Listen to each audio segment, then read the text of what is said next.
Just getting a advanced reading here on Q3 GDP. Hey, that guy's here today. We'll get to him in a second, but let's talk about some data points here for a second. 3% for GDP sales quarter over quarter for Q3, 3% flat versus 2.2% expected there.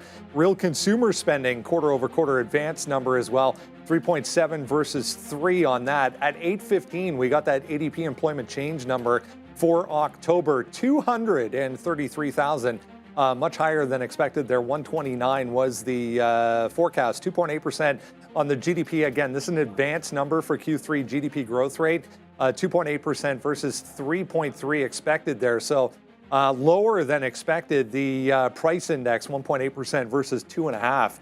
So downside across the board, a little bit different than what we've been seeing as far as GDP is concerned for the past couple of months. Coming up a little bit later on this morning, pending home sales, and then it's Wednesday. We get some energy data coming up at 10:30. All kinds of things to talk about this morning. First off, Mr. Rader's in the building. Hey, how's it going, everyone? He has arrived. He flew all the way here from... CEO of Ohio. Yeah, you were saying you flew to New York to fly to Toronto, which seems completely... I guess Ohio is so remote that you can't get a direct flight, so... Yeah, I had to go to New York first. You flew all the way here in a suit just for us. Yep, haven't taken it off 3+ days, so. How's it going? Good.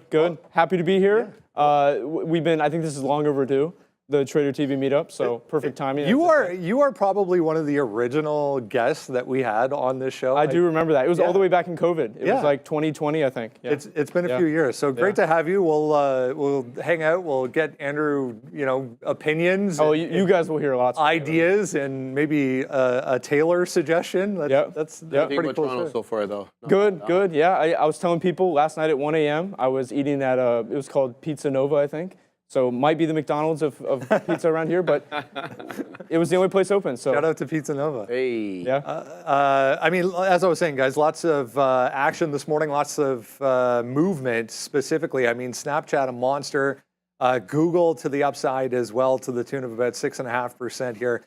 What were you expecting as far as earnings? As far as this today, I didn't play anything. Of course, we talked about yesterday Google. Yeah. I didn't play that as an options trader. It is just a premium trap.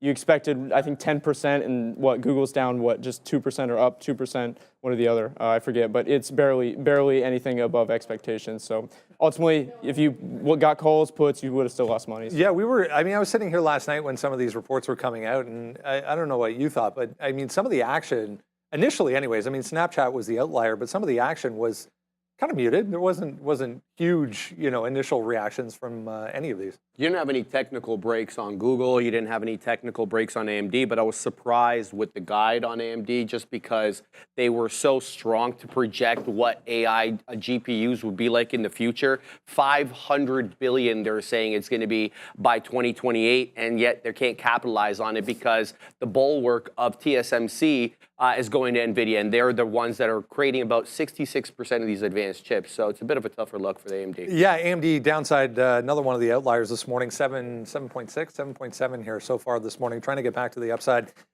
With the overall market kind of hanging out here, we're flat basically for the NASDAQ ES, exactly, 0.000. Good morning, guys. Well, good morning. So really, look, we didn't say anything about Reddit. Reddit looking as sharp as Andrew's suit there. Reddit. I mean, 21% not enough for everybody? Let's get another one for him over there. Yeah, I had my poppy on, and I've lost my poppy again. I'm trying to get this thing to stay on, and it doesn't care. It doesn't stay on properly. I keep trying it. It's it is what it is. But no, yeah, Reddit absolutely fantastic. We're happy to have Andrew in the building. We're gonna get his thoughts on a host of things here today. But look, it's gonna be busy. You know how it is when you get to this week in earnings, right?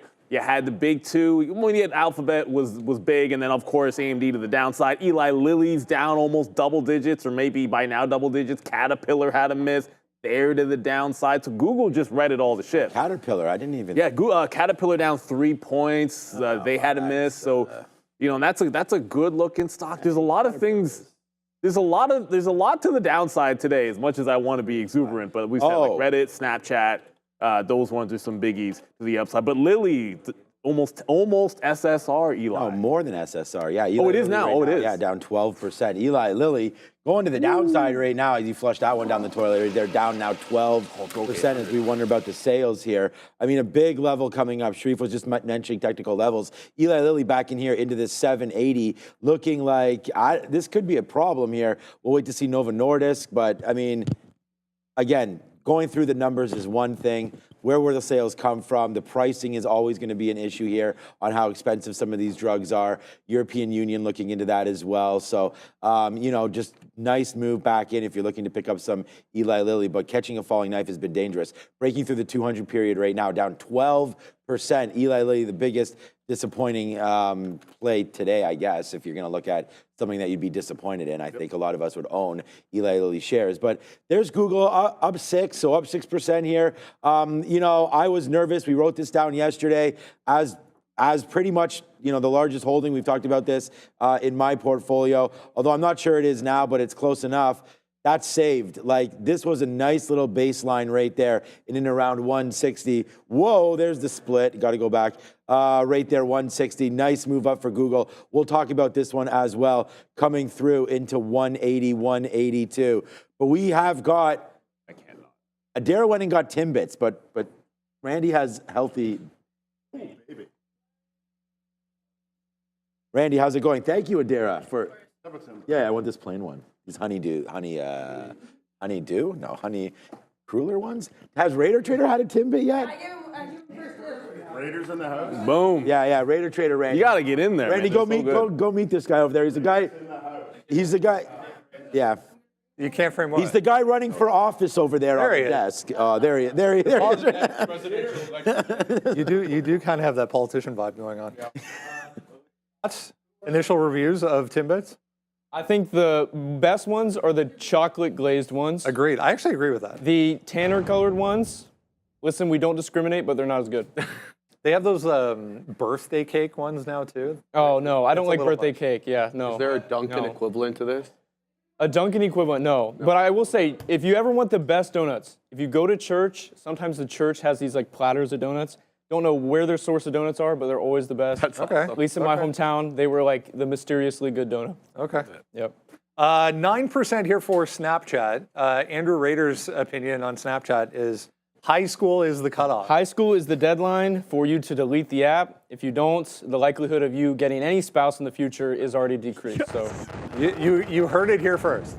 But I was just saying to you, like those glasses they came out with actually look pretty cool. Yeah, they were cool, especially with like them, even the like Apple headphone things. It seems like everyone's getting into those. But yeah. Me personally, I like looking at things with my real eyes. I don't know, but one day AI glasses, Google glasses. It used to be Google glasses were like a meme, like you would. Like, oh, you're gonna get Google glasses, but yeah, that's a thing. I guess it's coming out now. So. I feel like it gets to a point where it's almost like a contact lens. Like it gets so small that it's just a contact lens. You don't even see it. And I even saw like a trial for Neuralink, and it was like this guy was playing. It was a computer game, like a shooter game, and he was like completely playing it with his mind. It was ridiculous without touching anything. Well, there was that guy that was playing chess online really? as well, without even touching a keyboard. Yeah, nuts. Yeah. Wow. Snapchat, though, I mean, it was up more than 10% here. It gets above $12. Probably, the last stock you'd think that would be up that much initially this morning. Yeah, they really haven't been able to do well in digital ad sales, especially as compared to Google, as compared to Meta. They did well this time, exceeding expectations on EPS, on revenue. User growth also slightly above expectations. Average revenue per user narrowly beating their net loss also decreased substantially, down from $368 million last year. This year, about $153 million. And there's that $500 million stock buyback program, so not a bad look there. Subscriber base also pumped up from 11 to 12 million, so not doing bad. If you zoom out a little bit on a daily chart, we're kind of in no man's land. There's a gap down initially, but we're back above this level. That was May, so getting back to April. Resistance right now around $12, guys, for Snap. What you think of those glasses in a general sense? Meta's going to win that space anyway. So you saw what they're already pulling off, man. I just feel like they've already got the big head start in there. Snapchat, look, we had like SoFi yesterday filled in the gap, and you saw it was gapped up. 10%. It looked all great in their earnings. Snapchat essentially filled in the entirety of that gap to support in the aftermarket. And you can already see it's going to be pulling back in here. So in light of that, like when I was making the note this morning, I'm like, okay, well, you had aftermarket support at like $11.25 to $11. And it doesn't seem like that would be super likely, but I can see it happening. It's already lost a 12, which I look at as an over-under. Like if it can hold 12 in VWAP above, let it show strength. And if there's buyers at the open above that price, boom, you can go continuation. But underneath that 12, I'm thinking it can fill that gap into that 11. It's like 11.30 on the daily, and then the aftermarket bottom here was like 11.05. Buyback's good, no question. Not going to hate on that whatsoever. I don't know. I'm older, so I don't really know people that use Snapchat, but it was a good report. But we saw this, and we've seen this actually before from Snapchat as well. It's not just me bringing up SoFi and the fact that we're already losing the bid in here. No, Snapchat has done this before. So you're already underneath and a fail above that aftermarket high. Starts to fill in that gap. I think you got to wait. I'd rather be playing off of the open if it fails 12 to look for anything short, which I'm sure we have free locates on, although, you know, you make an assumption, you make a you know what out of you and me. So we do have locates on Snapchat, which I figured we did. Good. Yeah, so the 200 period is here on the daily. So I'm just going to think about going short into that area. 1250 right into here is going to be a short for me on Snapchat. So past top, right into here. This to me is a fade the pop, and it's already happening. So might have missed that opportunity here today. But the thing is, with imbalances and with the way this market could work, we could see this start to blow up to the upside again. Whoopsies. Here's the imbalance I'm looking for. Where is it? There it is. Nothing on here right now. We have CCL. We have Reddit with a nice buy. We'll get to Chipotle coming up very, very soon. There's Snapchat right down here with a small buy of just 90,000. So for me, I mean, I think we like this level up here, 1250-ish. We already wicked to the top there, 1240 right at 8 o'clock. So, 8 o'clock. So we'll just see what happens there, 1220. Somewhere in this area, I think the safety zone is between 1250 to 13. So in this area right here, right where the 200 period is. So if you can start to build your position on the high side of where we've been today, I think you'll be fine. But it's going to take a pop, and I don't know if Snapchat has that right there. Snap, crackle, pop. Yeah, snap, crackle, there pop. It is. Rice Krispies. I love Rice Krispie Squares. Your kids don't eat. Right kids don't eat. My kids like Rice Krispie Squares. Oh, they love them. My mom still makes them for the grandkids, but yeah, I mean, they're great. Oh, the good thing about peanut butter Rice Krispie Squares is that's the jam right there. My kids aren't loving peanut butter, but I think those would be great. I like peanut butter. The thing is though, coming into Christmas season, which is now, guess how many days away, ladies and gentlemen? Let's go. 56 days away. You really counted them. I can't wait to see what Raider Trader gets me for Christmas. It's going to be great. And then the other thing too is that Christmas brings out those Rice Krispie Christmas edition, where you get the red ones, the green ones. I don't know where this content comes from, but we get that, and that's a holiday treat in the Katina household. We get together and we make Rice Krispies Holiday Edition. So thank you, Kellogg's, which should probably be a new sponsor of the show. Let's go, Kellogg's. So I hope Kellogg's is the one that makes Rice Krispies. That'd be nice. If not, free plugs right there. All right, back over to the desk. Check across the board to the upside this morning on this Google report. I was just noticing Amazon here, guys, 2% higher, right at that high right now. Going back to September, I mean, there was a note, Lumen and AWS partner to enhance AI-driven network operations across the U.S. So minor storyline here for Amazon on a day where I think a lot of people are going to be paying attention, obviously, to Google. Yeah, and a lot was expected that TikTok, Amazon, some of the Snapchat would be taking away some of the digital ad sales for Google. So I think this is a good look for them. They've been increasing their market share in digital ad sales. So I think they're running up in sympathy. I didn't see specifically anything today with Amazon other than the headline that you brought there, Brendo. But a good look because all the Mag 7, really except for Apple and, the three, Apple, NVIDIA, and Tesla, not really moving, but the rest of the four are. Yeah, a huge week, obviously, for earnings in this group. I mean, you can see right at 4 o'clock yesterday, even on Amazon, Big pop. There we go. Big pop along with the rest of this group. We go out at 193, 194. Are you an Amazon guy? So as far as mega caps this year, my outlook is we are going to expect kind of the reinflation trade. So with the end of the year, you expect inflation to start to bounce. Of course, a topping in the dollar, but also dropping yields as well. And in that, mega caps are actually going to be one of the biggest beneficiaries. Now, moving forward, I don't obviously play into earnings, but afterwards you want to definitely look for a continuation in mega caps. Specifically, Amazon is one that I'm watching.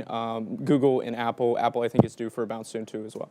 We'll see what the iPhone sales are like on their report, I think, first. But I mean, you were even mentioning the VR headset. Yeah. I mean, they basically discontinued production of that. I don't know if that was just a whoops, let's try again later, or if it's let's try something totally different entirely. Right. Yeah, I don't know.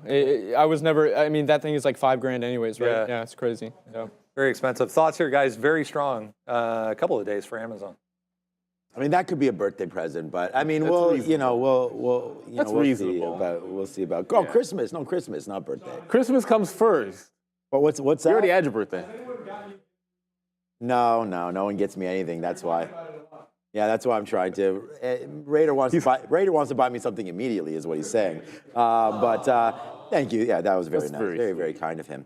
No, but I think Apple, I mean, we're talking about Amazon. Amazon had that move up yesterday. I think Apple's going to be a good stock. But the thing is, trading things ahead of earnings. We saw with Google yesterday. We had a great long into the end of the day, which actually turned out to be a pretty profitable trade there. Right now, Apple's down against the market. So when you're down 0.4 and the NASDAQ's flat, it just puts you in a situation where it's not really worth looking at for me. They're going to report it's tomorrow night is Apple? Is that what it was? Is Halloween, I think. So we'll have to wait to see what comes of that. But I mean, nice name holding these levels. I'd rather see Apple down like at 228, 229, and then it could get that bump from earnings. We'll see what winds up happening here. It's going to be about the guide, right? About the iPhone. We'll see what they think is going to happen moving forward and what the numbers have been so far. We've heard different things from T-Mobile and AT&T. And then we had that Chinese analyst come last week and say that he thought the iPhone numbers were lower than expected, shipments down and part suppliers and things like that. But we'll just wait to see. They just dropped that iOS 18. They unveiled something to do with AI. Yep. I have no idea what options are now available. I don't disappointed. Have the 16 or the 15 Pro or whatever, so I don't know. But I like the stock, but I like Amazon better. Yeah, that's sort of the thing. Like Apple. Look, obviously, tonight it's actually Microsoft and Meta, so stick around the aftermarket show. Well, those are the two. It's M Day, right? On Wednesday, we get Microsoft, Meta. Obviously, Apple, Amazon are a big story, but Amazon's the one that's up 2% here, as Brennan mentioned, and on the daily, it's the one that's making a potential run back into that Bezos 200 area. Now, remember, let's be real about this for a second. Amazon's high would be well above 200 had Bezos not been selling so many shares in that 200 level. You could see it in the tape, and it was kind of glorious for a couple of days. You could just scalp shorts in there, and then eventually it followed through. It was probably better for swing traders than it was for day traders. But suddenly you're threatening a 195 breakout here. It's like 195 half at that top. So I think that's where you got to watch. I mean, the market right now on the NASDAQ, we're about to, I mean, I shouldn't say we're about to. We're essentially flat and at overnight support and at prior highs for the last couple of sessions here. So if you lose 20,700 in here, then if you like longs, you got to go dip buy hunting, and Apple's red, so you'd be buying into redness, or you look at Amazon, which is up a couple of points and on trend. So I think that would be much more reasonable. Although Google and AMD are going to be up there for me, and then we talked about Snapchat, and we haven't even mentioned Bitcoin. So Amazon, while yes, relatively strong, I would play it over Apple if I was looking for longs today. Probably even tried to fill in this gap here a little bit. But yeah, it's not going to be top of my radar. And we didn't even mention the fact that Bitcoin failed that all-time high. Although I read 4 separate articles because I was just like, what's the actual high and what are most people saying for BTC? And it's jokes, like 4 separate articles. One said 73,737, another said 73, I think like 8 and 73,850. On IBIT, it's about $42. That's all I need to know. It's about $42 on IBIT. And they need to find a way where just take the biggest source. Like if Binance has the highest number that it hit, then just go with that one. And if Kraken had one that was $10 higher, go with that one because it's an all-time high. Like, it's ridiculous. But essentially 73.8 is what we're looking for, like a 74,000 break. We did fail it yesterday. As a matter of fact, actually, IBIT just lost 41. So maybe we don't get that breakout today, but we still should be eyeballs on Bitcoin because that is very much in play after that test of the all-time high. But I'd pick Amazon over Apple, at least until earnings.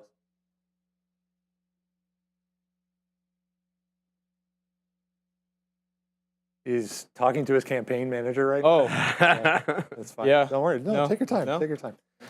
BTC, back downside here a little bit. Let's be honest. I mean, the stocks yesterday were pretty volatile, kind of back and forth all over the place. But red candle so far here today for Bitcoin. I mean, it's 1.3%, but I mean, like 1, 2, 3, 4 days in a row, straight to all-time highs.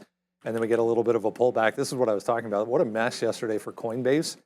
We come in, fill the gap, touch pre-market levels again, and then it was downhill from there. Yeah, I think one of the things with crypto, you're going to just have to play BTC. Coinbase, even the miners are really tricky.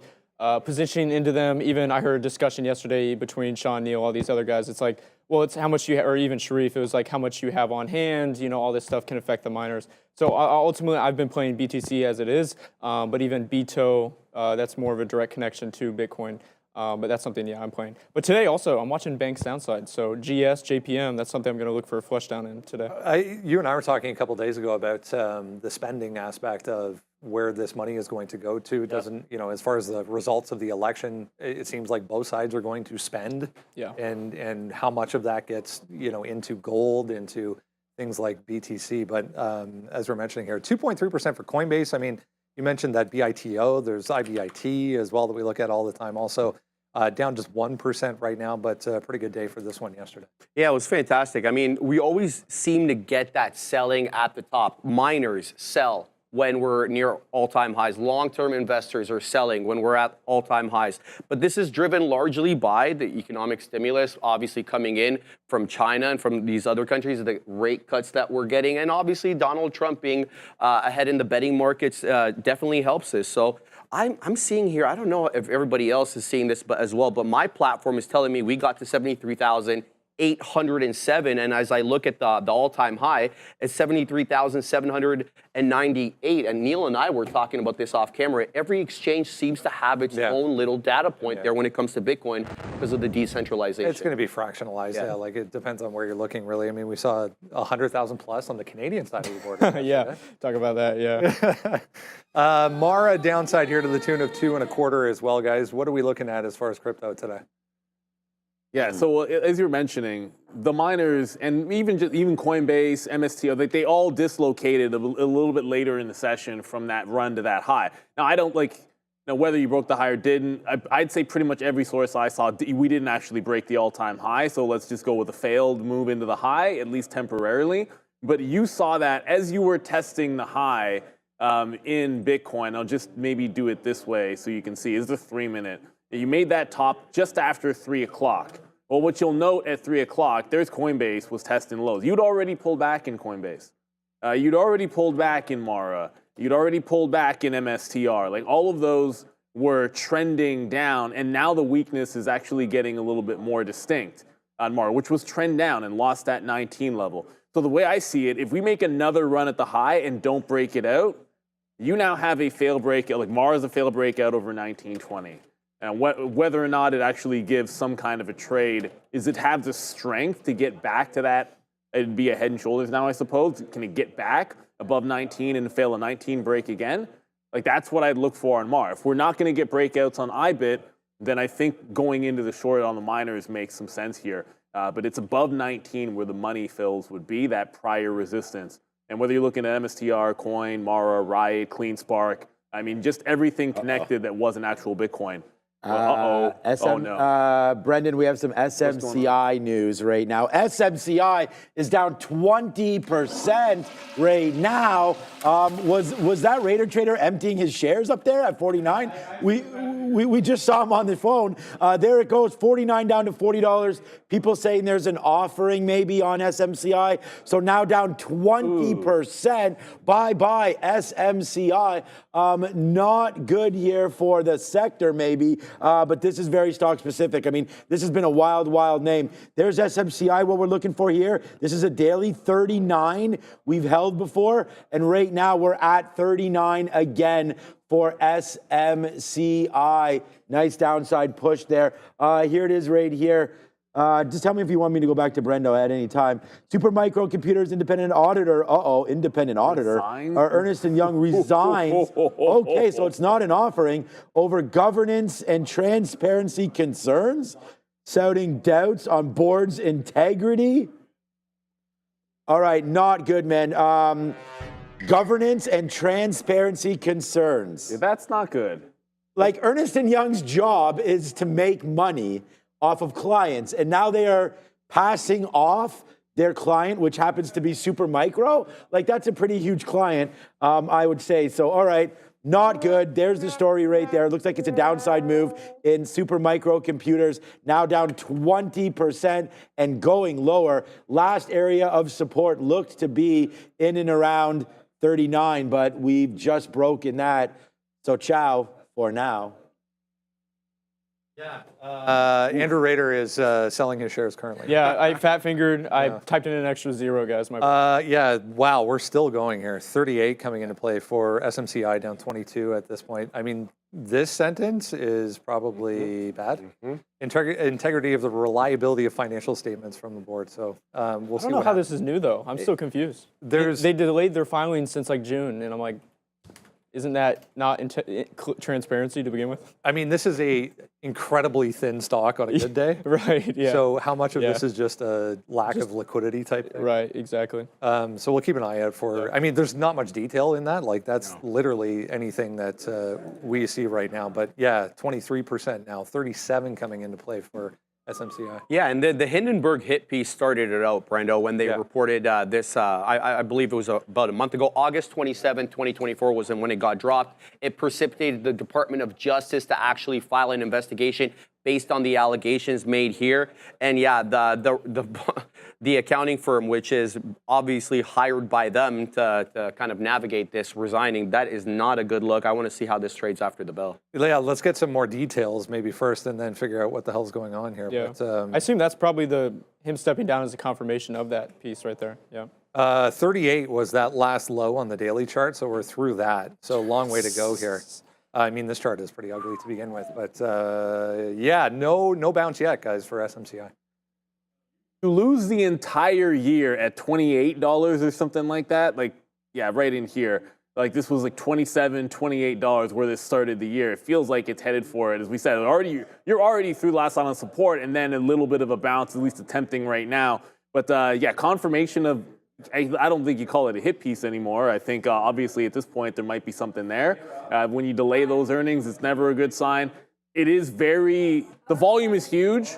It is very illiquid in here. I think we want to see what happens at the open on this. This is not going to be like a typical SSR bounce play for me, where it's like opens up and it's more than 10% down. I'm looking for longs. Like that's AMD. Like that's maybe Eli Lilly, not something with a headline like this attached to it. Not looking good for SMCI. It's worth watching, at least in a certain sense, like how far, like what it might do to others. Like we always look at Dell, like some competition here. Look at the spike on Dell to the upside on SMCI. So Dell just goes 3% to the upside. And that's the first thing I went to on sympathy. Well, if that's going to be strong, then you have some support here on Dell at the 120 level, although we're already at 25s. So you might be able to play a sympathy in the other direction with that being a falling knife over there on SMCI. But yeah, clearly these two are connected. Bad for SMCI, temporarily good for Dell. Let's let this one settle down. Yeah, I was thinking about adding this to the sticky note, but the problem here is it's getting hit, and you got to watch out for potential bounce, I would guess here. But I mean, what does that even mean? So I feel like it's not the right time to catch this. Like, if the auditor is resigning, like, we don't know what numbers are cooked here, right? So I would say stay away. The only good thing about it is, and Neil brought up Dell and everything like that, and I was like, oh no, now we get SMCI news. So it's a good thing that it's not really maybe business related, demand related, or anything like that. It's just we have no idea for how long this has been happening.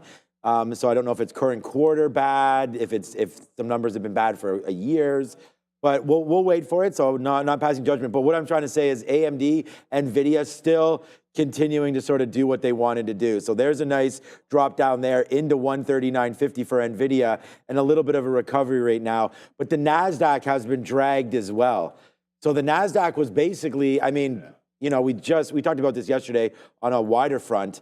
We were just at this top and we broke through at the end of the day, and then we get the Google news, we get a good Snapchat number. Not that Snapchat matters that much, but you know, good numbers coming yesterday. And then all of a sudden, now you're starting to fade on the NASDAQ again. So if we don't hold this 20,650 here, then yeah, we probably go back into 20,500, and then hopefully Microsoft and Meta tonight will help prop up again. So yeah, let's wait. But NVIDIA is still trying to hold out these levels. Ramin is taking pictures currently of Andrew Rader. You're a bit of a superstar around here today. They deliberately changed the camera as I was making that face. That was so deliberate. Yes, it was. Let's jump into have a look at everything else we need to know here at 9 o'clock, starting with the market. 58.71, guys. That's where we closed out yesterday on the ES December contract. We're still consolidating below that 5,900 point area. We took it a few times last week, but having trouble with it this week. Let's see. Yesterday, we did defend that 58.50. So if we continue to bleed, let's look at that 50-point area as support. The overnight high, 93, essentially almost at 5,900. Let's use that as a resistance. If you haven't done so yet, make sure you jump down to the description of this video. Right now, there's a link there for the watch list. All you need is your email address. Enter that, and then you get that for free. Every single day, we'll send it right to your inbox. Has everything you need to know on it in the pre-market daily. Let's talk about the big one that I think a lot of people are going to be focusing on and watching today. Google with a better than expected earnings report here right across the board. Cloud specifically, AI investment specifically leading to a pretty good quarter here. Not bad at all, man. I mean, they beat on the top and bottom line. Everything was hunky-dory. YouTube advertising just beating expectations there. Google Cloud, that's where they experienced significant growth, 35% year over year as they continue to add users there. Search revenue, which was the concern that everybody was talking about because people are changing their habits from using Google Search to ChatGPT and these other LLMs. 12.3% increase year over year. And they're also using AI not just to generate revenue, but to actually fix the internal controls in their company, looking at managing workforce, facility expenses, reallocating funds, etc. So it's a good look for Google all around. I got to say I was wrong on this one. Yeah, I think in a period of where Google has been kind of lagging the markets for some time now, moving forward, you're definitely going to be watching for that eventual breakout, especially if we expect mega caps to outperform with that reinflation trade. Those should benefit from that. You'll definitely be wanting to watch those more beaten down names like Google, which will get the bigger bounce off the low. We're getting back into some of these levels that we topped out at going back to earlier this year, guys. I'm pretty big hurry here for Google. That is Snapchat. We'll get to that in a second, but thoughts on Google here? Yeah, so, I mean, so SMCI is at 32, just for anyone that's following along here, and it just continues to fall. Somewhere, 32? Somewhere there's a person who was the most vocal. You know that this exists somewhere when they're thinking about who's going to go into the index, and somebody on SMCI, somebody was like, it's got to be SMCI next. And they probably pounded the table for it. And I'm trying to ask myself now, like, what is the shortest run a stock has had after being added to the index before it gets dropped from the index? Because this just got to 30 bucks, and just to keep track of it, it's continuing to fall. It is incredibly illiquid. Be careful anybody trading it. Like, it just went 30 to 32, essentially with just a couple of orders that are pulling it through. Now, the good news, at least temporarily, was you're not falling apart everywhere else. Remember when the short seller report came out, and they delayed earnings, it was a pretty big drop in the market overall. All the chip names got bled a little bit. So the fact that Alphabet pulled in and didn't try to fill in any of this gap, I think is a good sign. Look, I like Google today, and we just lost some support on the NASDAQ as well, and the ES are breaking lower. So I think you want to be a little more careful about longs, which seemed much better when we sat down this morning on something like a Google. But you've held on to pre-market lows at 179 and that prior high. So I still want to give this one a chance.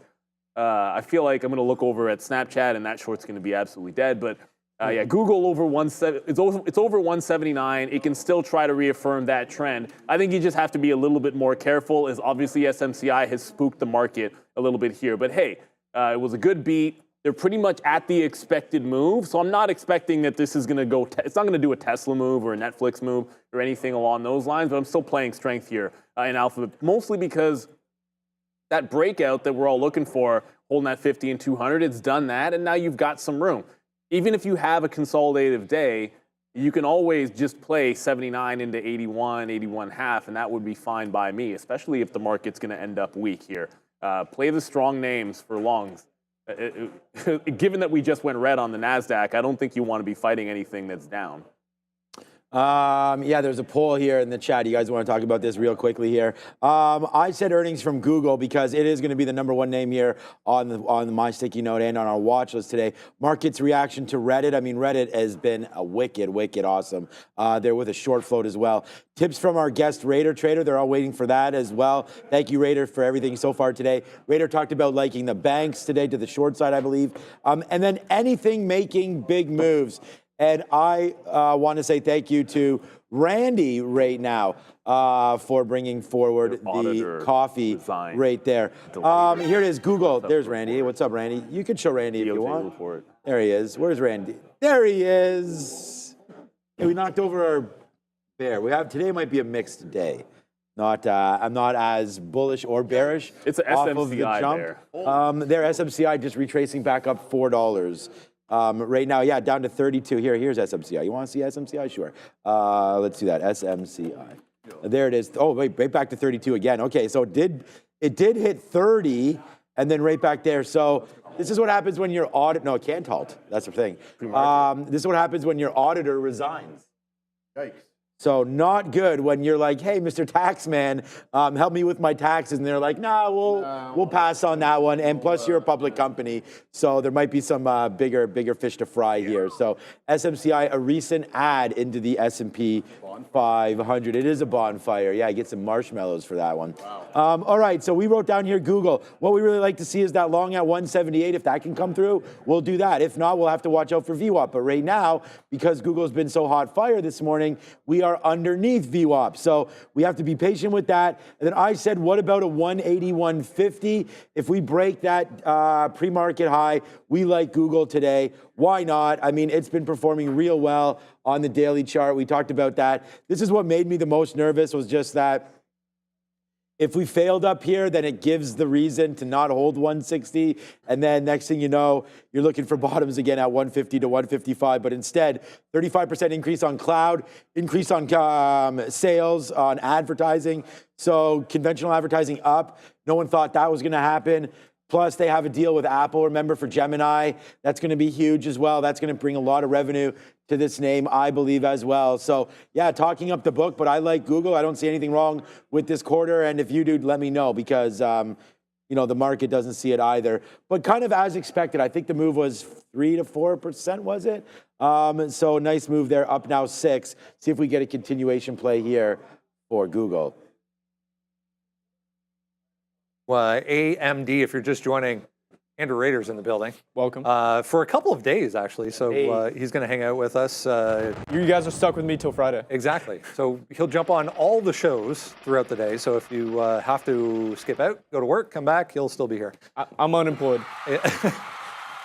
We'll work on changing that, maybe. AMD, 7.6%. We're right back to the low, essentially, or trying to bounce around that 150, 152 area here for AMD. Turns out AMD is not NVIDIA. No, this is not a pure play. They make CPUs as well, so a bit of a tougher look. Earnings per share matching forecasts, revenue slightly above. It was really the guide, the Q4 guide here. They projected about $7.5 billion in revenue for Q4. That met consensus, though it represents a 22% year-over-year decline. Some of the areas that are not doing well for them, gaming segment, those PS5 chips fell 68% year over year. Their embedded segment as well dropped 25% year over year. But believe it or not, the PC business starting to pick up again, 23% year-over-year increase. Any thoughts here for AMD? I'm not surprised. I said this last time, but also when you guys look to go trade something, whether it's semiconductors, mega caps, whatever you're trying to pick your favorite stock, if you're going to trade the continuation, which we are at all-time highs, and you expect markets to continue to break out, don't play the laggers. We cannot go in and play the names that haven't broken their highs from et cetera, and you want to expect it to all of a sudden outperform.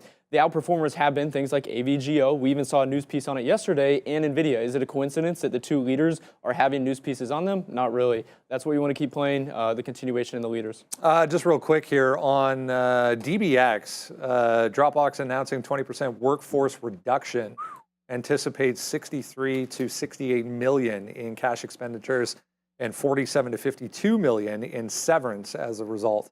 So not a lot of volume, but DBX downside on that.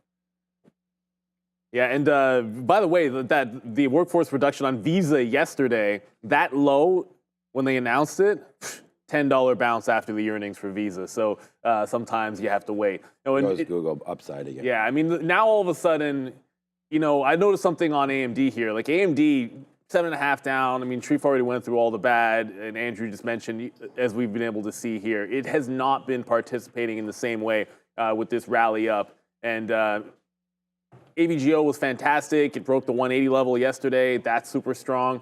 But I think you can get a test of 150.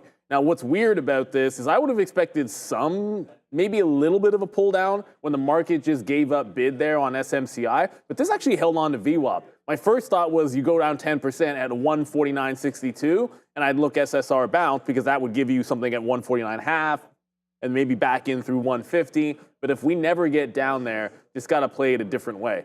I mean, there's 155, which is a key level on the daily, but also that bottom that it was making in the aftermarket, and 158.5. I think one of those two obviously comes before the other. I can see a relief rally in AMD. It just might not be an SSR bounce because I don't know. Like, if it was going to go down 10%, I kind of feel like it should be under VWAP after that SMCI mess. I'm a little bit surprised by that. I don't want to let's not ignore NVIDIA, which did drop through with SMCI and is very close to testing that 138 support. It looks like we're already trying to bounce off of that. I guess you can't see it there. Let's go to 15. You can see a little bit more cleanly the 138 support, 137, 138 there on NVIDIA. I think that comes into play, and you probably have to be patient for that on NVIDIA.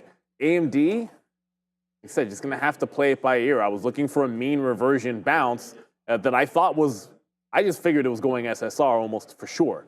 Now, that's probably not going to happen now. I guess the even dollar 150 is going to be in play, 151 maybe on AMD, because I don't know that we get high enough to fade it. All right, so for me, for AMD, first of all, Google right now getting right back to day's high again, 180, 150. We were just talking about it down there at 180, but, the NASDAQ is making a move back up. Look, for AMD, it was quite simple, man. 158 short if we can get there. I want to fade everything underneath 160. And I just want to say, Raider Trader, you and I must be thinking alike right here, because this is my Instagram, what we had with Trader TV Live. And this last reel, we said, just ask a trader a question. What are we buying? What are we looking at? And I said, buy the best stock, buy NVIDIA. So there it is right there. Thank you. Thank you, Andrew. Thank you, my son. Nice move to the upside right there for that one. But there it is right there, 158 short for AMD if we can get it. We love that NVIDIA 138 long as well. So we have a little bit of two plays right there. 138 if we can hold that for NVIDIA. So we're bidding there now. We just put the bid now. We didn't want to do it until SMCI settled down a little bit. And then AMD 158 fade, right? I really, I like that play there. Again, good quarter. It's just their guide was weak. And, you're going to get hit when that stuff happens. So if you look at the 20-minute chart, 158 is just this little top, or this bottom now. Support now hopefully turning into resistance. That's what we wrote down. Let's see if that turns out to be key or not. So past support, exactly what we wrote down. Let past support become now's resistance until it can prove us wrong. So we're going to be short AMD today at some point. As well, into the gap we go here for Snapchat, trying to get to $12 right now, better than expected results across the board here. For Snap, I mean, as if you joined us early on, we were touching on this. You got to go all the way back to basically the beginning of the year here, April, March, to get into some sort of resistance for Snap. Yeah, it was a good look, man. I mean, Snap exceeding expectations, adjusted earnings per share beating, revenue beating as well, user growth as well, slightly above estimates, average revenue per user, the ARPU figure we always talk about, narrowly beating. The net loss also decreased markedly from 368 million, as I mentioned earlier, to 153. The guide was decent as well, and that $500 million buyback, that can't hurt. I think from a pure design standpoint, I was trying to find a picture here. These maybe look better than Meta's. Are they? Dare I say? So I read a little bit about these, and they're for developers just to base like new products off them. It's good. I mean, they dropped them in September. They're $99 a month. You have to, it's a SaaS to buy these. But like the actual design and form factor, bad. Like we were talking about when Meta came out with their AR or those glasses the last time. Those are a little bit better. They're like more futuristic. They're a little I think bit more Neil's stylish. glasses are better. Agreed. Neil, we need those on. Oh, these are better. It's not even close. Don't mess with them. Raider knows what's up. Those glasses. So first of all, the idea that those if those glasses look better than the competition, then basically, all you're really saying is the competition's crap, right?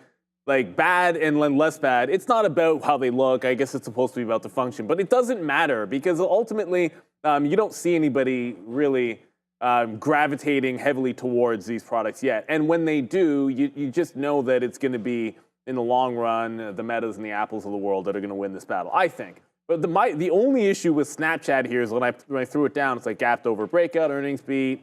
1130 was the prior breakout dip. And it's like over under 12 to that low, 1130. And the problem with Snapchat is it kind of already did that. Like there's the failed of 12.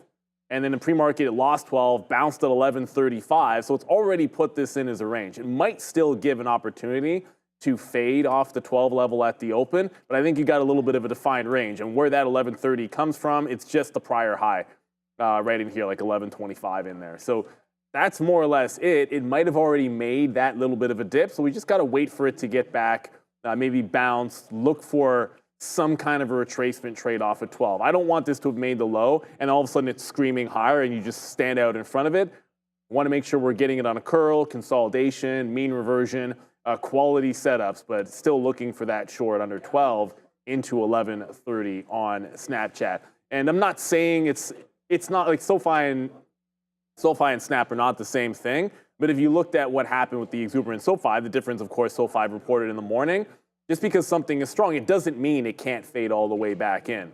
SoFi had a great bounce eventually, an SSR bounce on its own, but sometimes when they start that selling and then a gap forms, or it gets to a gap level, you then start filling in that gap. So that's what we're looking for with Snap today. Marissa texted you a video of the apartment. Oh, sweet. Thanks. In Rome. Wait a minute. Okay, right there, Google now is broken through 181.75, taking out the day's high, now up 7 percentage point. Okay, so just real quickly on Snapchat, I wrote it down in here now. It's not going to happen because we've already made this move down. Of course, we write this down at 7:30, 8 o'clock, 8:30 coming in here. Snapchat was chilling around $12. I thought we could get a bump and then look to short it into $12.50 to $13. So I think, Neil's probably right now using 12 as the top. Stopped there yesterday. We did get that high. What I was looking for was a continuation play. The Snapchat short float, I don't know if you mentioned it. Here, let's just check it out. I didn't go. Snap, okay. It's only 7. So not a huge short float at all there. Whoopsies for Snapchat. There it is. Again, so nice little daily chart. And we were just looking to get short. There's the gap up, and here's 13. So, trying to fade that. But right now, Snapchat is off a little bit here. So we'll wait for it. Needs to come back in. There's Snapchat on our daily chart as well. So a lot of volume going in today, but the continuation trade looks to be lower. So I just feel like a lot of people don't want to go in there and buy the stock. They don't mind holding it and averaging in and then selling it when it pops, but just can't get going. So we'll see if we short Snapchat today. I think it's a short, not a long. All right, let's go to crypto here. We were just discussing the fact that overall the market kind of hanging out, not really blasting through these highs, but BTC, as we discussed yesterday on this show, I mean, tagging it, let's call that, depending on where you're looking for the actual quote. That's a daily chart, so red so far today to the tune of about 1.25%. Worth keeping an eye on here, though.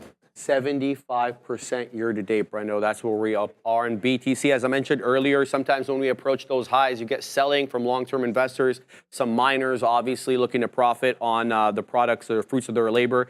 We obviously have monetary easing cycles, fiscal stimulus in China, and possibility of Donald Trump winning. What do you think about Bitcoin? I think you're right on, especially with all the relief coming to the economy, lower rates, things like that. I always talk about this, but Bitcoin in general is going to be a long in the October bottom. I always talk about it, if you guys see my segments, October is technically the seasonal bottom. It's the most volatile month, but it is the month that creates max pain in the healthier move to the upside into the end of the year. Bitcoin was one of them. It was lagging into October's bottom and had never broken that high. So that was something that I was looking forward to trading to all-time highs into the end of the year. Huge move up. Not much follow through as of yet, guys, for BTC. Unfortunately, like, you didn't get a break of that all-time high, and it might not. Maybe it's not today. Like, we're back underneath on IBIT. We're back underneath 41. It's like 42 and change on IBIT. That is that all-time high. I think it's actually 15 or 16. But you got there and got very, very close, and just no follow through, which is okay. There's nothing wrong with consolidating off a top to make a run at a high. That's what happened at 70,000. So why can't it happen here for 74? Essentially, let's just call 74,000 the top. I know it's like 73.8, depending on which source you're using. But in order to get to that high, we might just have a bit of a consolidative day on coins. So let it try to make a bottom. I think 70,000 is going to be a nice little spot that if we pull back into that prior resistance, you can get a bit of a bounce play on IBIT. So let me actually pull up Bitcoin. We're talking about Bitcoin. I'm only showing you guys IBIT. If we pull back that prior 70,000 level, that's where I'd look for some dips. On the off chance that we do get to the high today, I'm taking the break on IBIT, but I don't think we're getting there necessarily anymore, at least based on what it's looking like, and it's certainly not an open play, that's for sure. And if we get to the top and fail it, I'd be shorting something like a Mara, not a Coinbase if you fail that high. So we'll probably have to sit this one out till we either get a bounce 70,000 or a retest of that high on BTC. Okay, just real quickly here on Mara. I mean, we were looking at Mara yesterday. We had this as a breakout play through 1850 or whatever, 1950, whatever it was there yesterday, but it disappointed into the end. It was a good stock at the end of it all. This was that break. Yeah, so this is what it was, 1960. So we had that, we had to average in and we had it to the top side. But what I meant by disappointing was the trend really was not your friend there as we watched crypto break 73,000, near the mid of the afternoon. I don't know exactly the time. Must have been in and around here, 3 o'clock-ish. And then after the fail, it didn't really get going. Like, why was it not up here when crypto was at all-time highs? So again, coming back in, looks red to me, man. I'm fading Mara right now. I think if you can get this is a 200 period. This is 1870.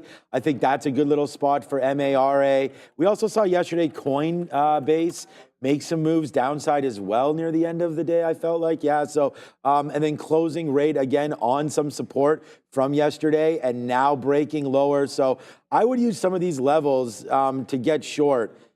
And then if Bitcoin breaks higher, then you have your stops. So yeah, like 217 in here for a stop, maybe average into that short in and around 217. You get the 200 period there, and then you just put your stops out, right? If it breaks through 220, then you can, you wind up getting out. You take a $2-3 hit for a much bigger downside, especially if crypto wants to go and look at 70 again, which could be possible, right? And remember, stocks and crypto and gold and everything does not simply go up in a straight line. So you are going to get some pullbacks, especially when you hit all-time highs. Profit taking is something that we all do. So we probably shouldn't do it as you, yeah. Ideally you do it, but lately I feel like where to ever get out. It's like when you get out of something, you're always wrong. Well, the people that took profits on SMCI at 1,200 or yes. Well, I guess it's 120 now. They're probably absolutely laughing. Let's just check what SMCI is doing because we've left that alone. So SMCI actually had a really nice bounce. Right back to, how nice was it? I mean, realistically, went from down 33 to down probably 25. And then now there's the move again, Neil, right back into 32. So, yeah. It's bad. This name, That's a problem. Hey, we should, I mean, we have that one poll up. It's really good. But what about will SMCI halt poll? Oh, will it halt? No, 10% Actually, while the market's open. Yeah, I mean, I think it's So going to. either that means for SMCI to halt, either has to go down 43% or back to only down 23% within that period of time. So we'll see if that can happen. I don't know if it does or not. Oh boy. By the way, the imbalances, we're long Google right now. So Yeah. early position right now, long Google as it makes its way back into 180. SMCI is a 1 million buy imbalance right now. Buy imbalance. Yeah, so 1.5 million paired. It just actually went down to 900,000. So 1.5 million paired with 900 to buy. NVIDIA 550 to buy. Wow. Google 360 on either one to the sell side on those. And just pointing out here, remember that sympathy? Dell, SMCI down. Dell now 7.5% and breaking high of the day on Dell. So sometimes it's that sympathy play. These guys are absolutely flying here. Dell, I guess, getting the benefit of SMCI's plunge. Got Lilly here, clearly a sell. One we didn't really get to, but downside to the tune of about 11% right now, coming back into pre-market lows. That's $800 right now. We bounced off it once already. We'll see what happens when we get back to 800 here for Lilly, missing across the board. Sharif making a good point. We were just talking off camera. In that, remember, they went through that long extended period this year where they couldn't get any inventory of that drug. So Lilly one to watch, Reddit one to watch as well in the opposite direction. Huge move here, 104 coming into play right now for Reddit. Yeah, it was good. It was real good here, Brendo. Earnings per share surpassing, revenue exceeding expectations, net income. They lost $7.5 million last year. This year, they printed about $30 million in profitability. Q4 projections as well, higher than the street was looking for, both for EPS and for revenue. And we knew how they were going to monetize. They were going to sell their data. So for all these large language models that want to train on data, they've got it in spades. And so they're looking at selling it. Good luck. Yeah, I was sitting here when that came out last night, and I think it was like the second or third line in the earnings report was the licensing agreement for AI was a big portion of that. Yeah, I think this is a big trend that you will see off the October bottom. Again, seasonal bottom, what do you expect to do well to the upside? It's not necessarily everything in the overall markets. Recent IPOs within the last 4 years was a theme that I found. Some of the names that I was picking out were things like Cart. Reddit was one. I did not enter a trade because it had broken its IPO high. But you will find a lot of stocks like several of those Cart, Square, these kind of names that you can expect that after an IPO cycle, which is after you IPO, you drop, you base for 2 years. As the company gets their stuff together, then they start to come back up. And once they prove earnings, they will rocket a significant amount above IPO. So that's the big trend that I'm going to be looking to into the end of the year. It was such a small portion of the overall company they came to market with during the IPO. So we'll see what happens going forward with Reddit. Andrew Rader hanging out throughout the day. A couple minutes to go here, guys. Yeah, great look there, Andrew. And the cycle on the IPOs, as you start to get probably more of them maybe next year, I think is going to be very important. Reddit's absolutely flying. It regained $100, and while SMCI was dying, Reddit was flying higher here. I had my note like 95 for a support level just to look for liquidity to come in. It's very illiquid relative to most of the other things that we would normally look at and or trade, and all of a sudden you're really starting to ramp up. So there's the 100 level. I think that's going to play in here. It's actually at VWAP at 100, so not 95. I want to see liquidity come in at that 100 level for a potential bounce play. Obviously, you're getting a very, very nice move here. Reddit 28%. Clearly, when you're above expectations and blowing out like this, I'd rather play it in to said long side. Just to note, on those imbalances, like the imbalance is now gone on SMCI, or if it's still there, it's under 300,000. So it's gone on NVIDIA, or at least it's paired off. I still see Amazon as a small buy. And then Alphabet's also, the sell imbalance I see as gone as well on Alphabet. So, those imbalances seeming to calm down a little bit here is Reddit absolutely flying. As bad as things are for SMCI, they are good for Reddit. And keep an eye on Dell. I think Dell's worth watching today and maybe adding to your list. I mean, it's now 8% to the upside, maybe a pullback into VWAP. I didn't do much work on Dell because you can't know that SMCI was going to do what it did. And suddenly on the daily chart, Dell's just chilling out right here in front of a breakout on the daily. I'm not just going to take a breakout on something that we weren't planning on looking at before, but if we just start screaming through 132. This might be worth joining. Definitely going to be looking for some dip buys in Dell today after that SMCI news, which, by the way, SMCI, for anyone that didn't know, their auditor has resigned, and it's down 29%. It just bounced. I mean, these moves are insane. I think it probably has a good chance of halting. It just went $2.50 in the last couple of minutes. 10 seconds. Oh, shoot, the bell is already on. So we're about to get the opening bell. We got Mr. Raider just got over there. Andrew Raider, dressed to the nines. Ring it, my friend, in 2 and 1. All right. Here we go. Thank you, Andrew, for that. We're very happy to have Andrew here today. Thank you so much for coming through and adding to the show. We're already ringing the register right now for Google, baby. I mean, we believe in this. We took the shares, and there goes Google multiple times long down here for Google. I mean, we did this yesterday. We said, hey, man, maybe it's vacation time, and it's 9:32. But right here, let's go over to the screen right now. Google right now is your first Andrew Raider Dollar Club member right there. There goes Google off of the #1 play on the stick. You know, we're rocking and rolling there. It's Google. Did we say $1? Can we get $2 right now for Google? Nice play to the long side right there. We talked about what we were doing. There's the dip buys for Google. Play the strong names. We're in it right there. And that's it, man. It's it. So we have these trades, and we have one right now with Google. So again, sometimes we'll mess up and we'll put on the wrong ones, but now today we did not. And there it is again right there. Daily goal met on Google. Yeah, Google with a high break there. One play, one shot. I only made one play in it as well. Wow. Okay, AMD is about to get to $150. There was a failed break of the high of the day at 182 on Alphabet as it's starting to come back in. I'm still trying to get more in front of the 180 level. It's now trying to hold on to VWAP in here. I guess if we push back into the $0.50, I might take one more out. But AMD, that just absolutely ran right down to $150. Almost clean, and bouncing $2 here on AMD. So big down move on AMD with a bit of a bounce. And watch out for Snapchat. That $12 is coming in hot on Snapchat. So Snap flying to the upside. I'm not going to stand in front of it. I think it might have already made the move to 12 to 13. So if it's going to be a sell, have to wait for it to curl. Obviously, Snapchat did at least have good earnings, right? There's a reason why it's up. Yeah. And it already did that pullback. So you might have already missed that pullback. It could have been there for us in the pre-market. SMCI is not halted or anything.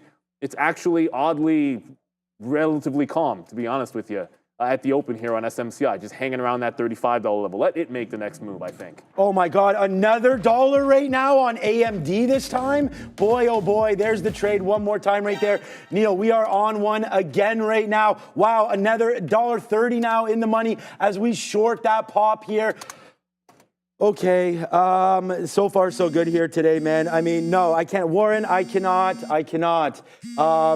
Who's doing that still? Stop that, whoever's doing it. Fabian there, thank you so much for that. All right, there it comes down to the downside. Here comes AMD, man. Boom, we just reshorted that. But watch out now, we took some out, man. Took some out, we took out more than half. Right there, watch out for 152.50 coming in right there. It's $1 short on AMD right here. It's $1 long on Google. And so far so good, but AMD is trying to make that move. Let's take out one more piece right now. Downside on AMD. Sweet Christmas is right. And oh boy, Neil, are we doing that again today? Something flying through the right way right now. It's Google. It's a banger. It's on here. Reddit ripping. AMD tanking. Google ripping.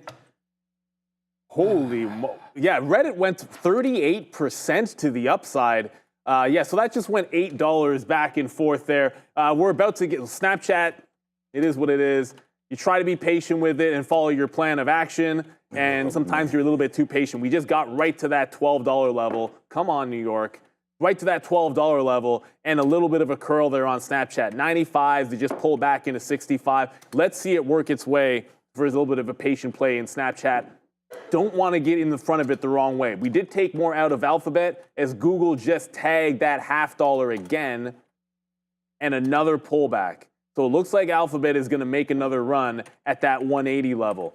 I'm just going to try and catch it on the way back up. We let it make a higher low the last time. I want to try the same play in here to that 180 on Alphabet. So let's just be patient with it. It's working its way back in. The market is only red as we speak, as the market is absolutely flushing to the downside. So let's look for the bounce only in Google. I don't like much of anything else to the long side, and there's no chance I'm chasing Reddit. at this point. That looks crazy. Oh, crazy times here again. AMD is following through, man. I mean, we're getting some more out here at 150. We still have a quarter on right now for AMD. We just took some more out at 150. This has just been just quite a good experience trading these earnings over the last little while. I mean, just following through, right? I mean, we had this conversation earlier. Trade the weak names short. It's not hard. Like, and then Google, trade the names long. Now it's dripping down. I mean, we can't even lose on Google here. We took so much out at the top side, but here it comes in. All right, I mean, we are short here on AMD, but Google obviously has lost its way right now. I see you still have got it. What's the plan of action here for Google? I just took 2/3 of it out just there on the break of that prior low, and it's trying to bounce off 179. That's the aftermarket high. Like, that was the Alamo level. To me, the Alamo level just means like a big time gap. And so if it gets underneath 179, I'm waiting for like 77, half, 75. So 179 just got out with the local break under here, and I'm looking for the reentry off 79. It was very, very quick when it bounced off 79. I wasn't sitting on the bid, but I do want to try to grab some underneath that price. We got a great long there. Yeah, go ahead, Adara. Eli Lilly breaking below previous support here at 790 pretty aggressively. This is that 3-minute candle. As of right now, we're below 785, down about 13% for this name. They missed across the board, earnings per share and for sales. They also lowered their 2024 EPS forecast from 1610 to 1660 to 1302 to 1350, almost missing the EPS estimate here. They also lowered the top end of their sales guidance. So Lilly, weak report across the board, down 13% as of right now with volume, guys. Able to, again, escape that move on Google because we bought that dip right there into 179.50. So we bought it, and look where we got out, 180.30, 180.40, 180s. So big move there for Google back in. Watch out for 178. That's going to be, for me, that last spot. But AMD, come on, baby. Let's break her right now. Let's get out of 10% more of what we have, and there it is right there. It is a $2 winner. And there it goes. It is, did I say $2, Sharif? I meant $3 right now. There it goes through 150, now to 149.50 again. It's all on here. We have Google long, we have AMD short, and it is the cow of the day right there. So there it goes. Let's go. Nice move there on AMD to the downside. We'll still hold it. Why not? It is absolutely bleeding. This is what real trading is about, man. We have 2 trading ideas today, and we're going to go 2 for 2 with these ideas. But Google right now is losing it. We're going to wait for 178. Google right now, downside, downside, downside for Google, but also for AMD. So we've got one. We got to get some more on the other. Yeah, AMD just went SSR very, very barely by about, I don't know, by about 5 cents or so. Google is challenging that 179. That's going to be the Alamo for me. So if it can't hold on to it, we're out. It's got to get back into that 180 to look good. But the SSR bounce is attempting on AMD here. I didn't think we would get it this fast, but it's certainly here now. So we'll see where it goes. I'm in it only on the retrace of 150. It's a simple in 150, out if it makes a fresh low. And I'll go back over to Alphabet, which just came right back in here. Oh, it just tagged right back. We are literally in the same names. Oh, no. It just came right back into the 180 level here on Alphabet. So didn't get any out when it made that last bounce. Going to take some out if we get to the 180 one more time here. Adara. GME curling pretty nicely here. We know GameStop recently has been getting a nice midday pop. Getting it a little early, up about 4% with a nice volume increase. Basically, last night we had this amended 13G filing, or scheduled 13G filing coming out here from Keith Gill or Roaring Kitty, who is known for the GameStop move back in 2020 and 2021. Basically, Keith Gill has reduced his position in Chewy to 0%, so selling his entire stake. He took a $245 million stake in CHWY as of the start of July. So selling that stake, GME getting a nice pop to the upside in what looks like sympathy, guys.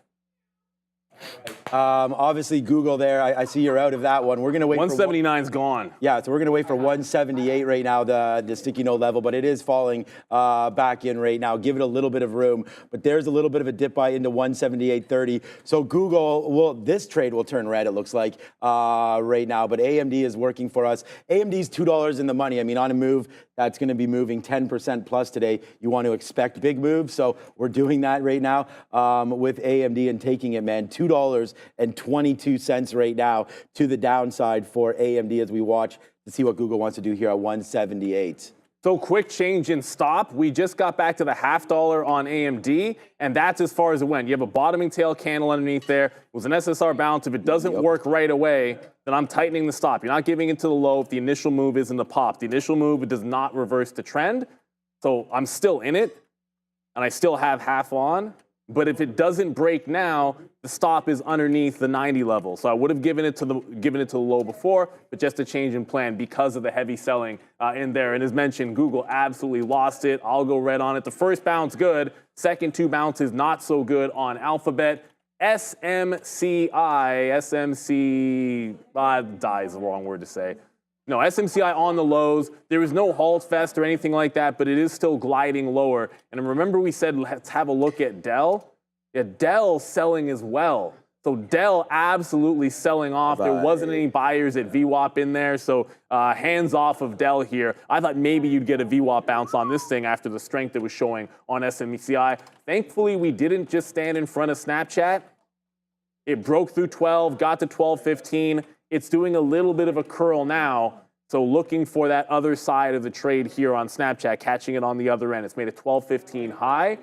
Now looking for the short off of that high. A little bit mean reversion on Snap. You had to let it really claw its way back up. All right, there we go. So, you know, the short here in AMD continues to work out, right? So nice move there. We did take a long in NVIDIA. We were able to get some out. We liked 138. We kind of sort of forgot we were sitting there. So it was a very, very small position. We did get some out immediately for 25 cents, but it's dropping down. And there it is right there, guys. It is now a $3 short winner right there on AMD to the short side, as we say. Play those names the right way there, but Google, for me, is the wrong way. We thought long was right for Google. We're long at 178.56 right now, and just trying to hold on. I might take some more out here at 170. Yeah, let's take out just 5% if we can right now in this area, okay, just to get some pressure off, although 5% is really nothing. Maybe we shouldn't even do that. Let's see if it can get back up. We're going to wait to see if it drops through 177. So it looks like right now Google in a slight bit of trouble there, breaking a little lower than we thought. I mean, I like the quarter. It did come back in. I love the quarter. There goes NV. Yeah, I mean, I love the quarter too. It was funny because I was talking with a dad this morning at the rink, and I was saying he was loving Google, and we had talked about it for a while. And I said, it's funny because when you're day trading it, it's a completely different beast. You have no idea what's going to happen when it opens up. And that seems like you can't get caught in that hole. We're the wrong way there. I mean, we're fine. I mean, AMD right here is an absolute monster, right? And so there's the big time winner there for AMD. But we'll wait to see if something happens here today. Yeah, Google not nice now. No, this market is in a full state of, as Sharif would like to say, quadunk. To the downside, it's absolutely flushing. Great look on AMD in there. Snapchat finally made that breakdown through 12. It's now through VWAP, so we had to wait for it to claw its way back to the upside. It's now underneath VWAP. Now, this prior, whatever you want to call it, this was like the pre-market, 1175 was a level. So it did take a couple of legs out there from 12 down into the 75. Still, dude. You know, now at this point, looking for 1150. There's no need to have a bid down there. Either it's going to hold above VWAP. I'm going to stop out on the lower high just above break even because this is trend up on Snapchat and it was a beat on earnings, or we should be testing these lows. But that NASDAQ, as we were just mentioning, I mean, this is what the NASDAQ looks like, and we're still falling. It's a pretty heavy first candle. It's a 15-minute chart, so it hasn't even closed yet. You got about 100 points until we get down to that support from yesterday. So you still have some room into the downside. And I just looked over. Okay, giddy up. NVIDIA is at that 137, but everything is clawing through that support right now. Is anything even strong at this point? Amazon was strong earlier. Google right now is maybe there is. Is Google trying to bounce? Yes, sir. Yeah, I mean, at the end of the day, that's the one I wanted for dip buys. And the Alamo broke. The next level was 177.5. Shoot, it did just hold it. We over catch up the way here. Yeah, we're long there, 178.12 right now, putting some money back into the bank right here, thankfully. There, we overbid AMD, so we actually got out and then long. We overbid it down here at 149.70, so now we are actually flat on that trade. And now we are up on Google on the day, Neil. There it goes, bang right there. That's what we're talking about, man. We've really started to feel out pretty good about these major big cap tech names. points right now lately. Oh my, there it goes back to the upside. We're at the highest spot we've been at all day there on Google as it holds the sticky note level there of 178. I mean, it goes to 177.50. So there we go, man. Nice move back up there to the upside. So we're 2 for 2. Well, actually, we'll take a small L on NVIDIA, actually, and thankfully we did, as NVIDIA falling back in right now. But it's AMD right there, big win today. P&L number 1, and then obviously for me, P&L number 2 would be Google, and then a small loss. So we'll be 2 and 1 today. So far, it's only 9:44, and I'm happy to say we're at basically the same level we were at yesterday as we're at right now today. So it's another big day over here. Just hoping for the best for everybody and for some of these names, as it's a tricky one here, as some of these earnings plays are definitely dancing around. There it is, another dollar right there on Google, right back into that upside. Let's get some more out here, sub 179 if we're able to. Yeah, and so I am into NVIDIA off this 137 hold. It did get down to that price, and another retake of the 150 level on AMD. So there's NVIDIA 137, AMD. It's only looking SSR bounces at this point. So we're in it before. It went 150 to 150 and a half. We got out break even. It did another bottoming tail candle on a higher low through 150, so jumped right back in it for the SSR bounce play on AMD. Just trying to be very specific, because this one's like, it's bleeding. Snapchat. And the chips are absolutely bleeding as well. So want to make sure we play this like normal. Back into VWAP. VWAP retrace here on AMD. Oh boy, First step 150 half, then 150.75, and then up into 151, and we can hold some for the dream on that. So NVIDIA, AMD, both coming right back in to the upside after making those bombs. Just had to wait for those lows. Adara? Good look here for Theramune, THAR, continuing to top and churn here in a bit of a bull flag, still up about 150%. This company has a $6.5 million market cap, a float of 1.13 million shares, a pretty small float here, trading higher after getting some positive feedback from its trial for this autoimmune disease treatment. So THAR on positive treatment news up more than 150%, guys. Watching, and for good reason right now. It is a $1 and a $2 right now as Google gets back up to the upside. Thank you so much, everybody watching. We've got the Raider Trader somewhere here. I think you went to Tim Hortons to get more Timbits. And you can see right now, Google, nice move. And by the way, NVIDIA, boom, right there. NVIDIA right now, $1 in the money long on that name as it keeps on going to the upside. So we've taken $3 on AMD today short. Someone's mic, I think, is live there. Maybe it's Adara's. Yep. I hear Adara singing. So that's a nice move there. Nice move, Adara. Yeah, I like that one, too. 152 to the downside right there. That's $3 on AMD. It's $1 on NVIDIA back up to the upside. And $1.50 on Google, guys. Hit the like, hit the subscribe. Maybe you heard about this show, but we're doing this every single day. Go back, look at my Twitter, at TraderTVSean. Go find the sticky note, man. These trades are on there, listed, locked, and loaded. And it's a monster day. We don't disclose P&Ls here, but I can tell you it's a big one. We've already hit our daily goal. We're well above where we were yesterday, and yesterday, Neil, was a banger. Yeah, we're now chilling out because AMD just got to VWAP. I was only looking SSR bounces. My short levels, you can check my, it was 155 and 158. Ooh, boy. So that came nowhere close to either one of those. But we got a nice rounded bottom. It was the 150. It went SSR, short sell restricted on this initial break. So I went back through 150. It broke it again. It went back through 150. That was a play. And then take it out into VWAP. That's the standard area there. So as long as we can hold on to 150, we'll hold on to some for the dream. The other play was going to be NVIDIA off of support. So there's NVIDIA. It goes right underneath that 130. There you go. I'll zoom it out so you guys can see a little bit better. Right underneath that prior low 137. Key level, let it bounce. It breaks 137 on the way back into the upside, took it. It retested, held 137 even. Now it's at VWAP as well. So you had to be really patient, I think, with some of these, but just hopefully sometimes you get that one in perfect. In AMD, we had to take a couple of shots at it there. Snapchat, as we were saying, take that stop and tighten it up. Shorted through 12 to VWAP to 1175. But remember, it was trending up. Snapchat had a good report. Trending to the upside. It's now 11%. We got out of Dodge. Made sure we took half out first for 20, and then we got that quarter mark. Now all of a sudden you're stretching it back into the high of the day on Snapchat. Big time mover. You cannot ignore Reddit. Reddit is an absolute gong show right now. Holding highs, 37% up. You've got a bull flag here. VWAP is holding like an absolute charm there on Reddit. It might break it out again. This is almost in squeeze territory on Reddit as far as I'm concerned. So Reddit, an absolute moonshot. SMCI for everyone out there. Ernst & Young saying we're done with you. There's no halts. Like I said, it's actually pretty controlled over here on SMCI. You know, you're not really seeing any crazy action one way or the other relative to the dump that we had, and it's holding the opening range, this $3.32 to 35, back and forth. But we looked at that 137 on NVIDIA. We just tagged VWAP, so halfway and then into VWAP.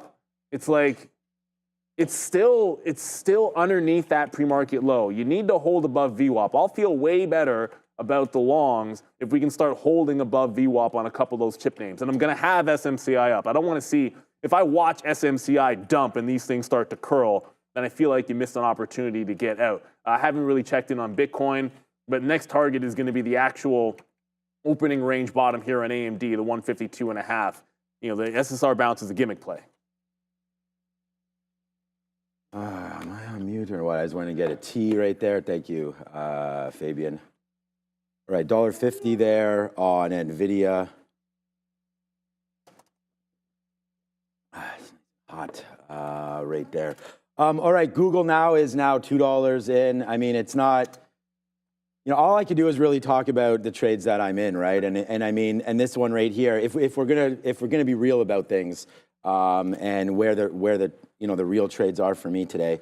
There's Google 178 long. There's AMD short 158. Like Neil said, it didn't touch 158, right? But that's where you get, like I said, that art comes into play, right? That spidey sense for me. You just trade what you see. It's a nice move up. It's the pullback to VWAP. You take advantage of that.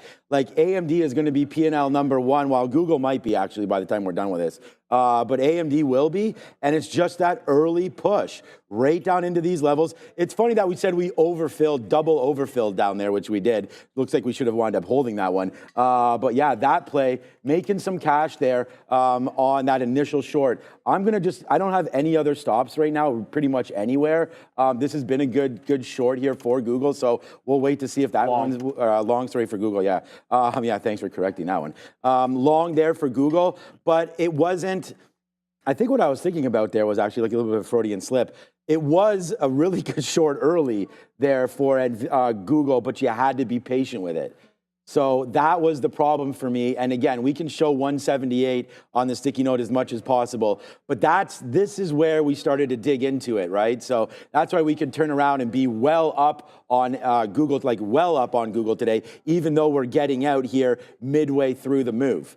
Right, so there's that retracement back up into, again, we got to get another piece out here, back up into the 200 period moving average right there of 179.80s. So we actually get that out. But again, that's how we're able to stay up on this name, guys, is just the fact that we did not put on any real, and it's not, I don't mean real shares, but we didn't put on our bigger position until we got into that 178. So if we had lost that level, yeah, it would have been bad. And we would have lost, and we wouldn't have been shut down, but we would have been in trouble. But we didn't. And that's what it's about, right? You're not going to be right on every single call you make. Hopefully you're not wrong either. And that's the whole point of trading. Get a system. Neil and I talk about this. Stick with it and believe in it, right? I mean, here's NVIDIA. Wait for it. We lost it there. We waited for a 137. We wrote down on here 138 support. We're wrong on that. You know, now we're right because it's $1 in the money. But again, it loses that 138. So we have to get out when that happens.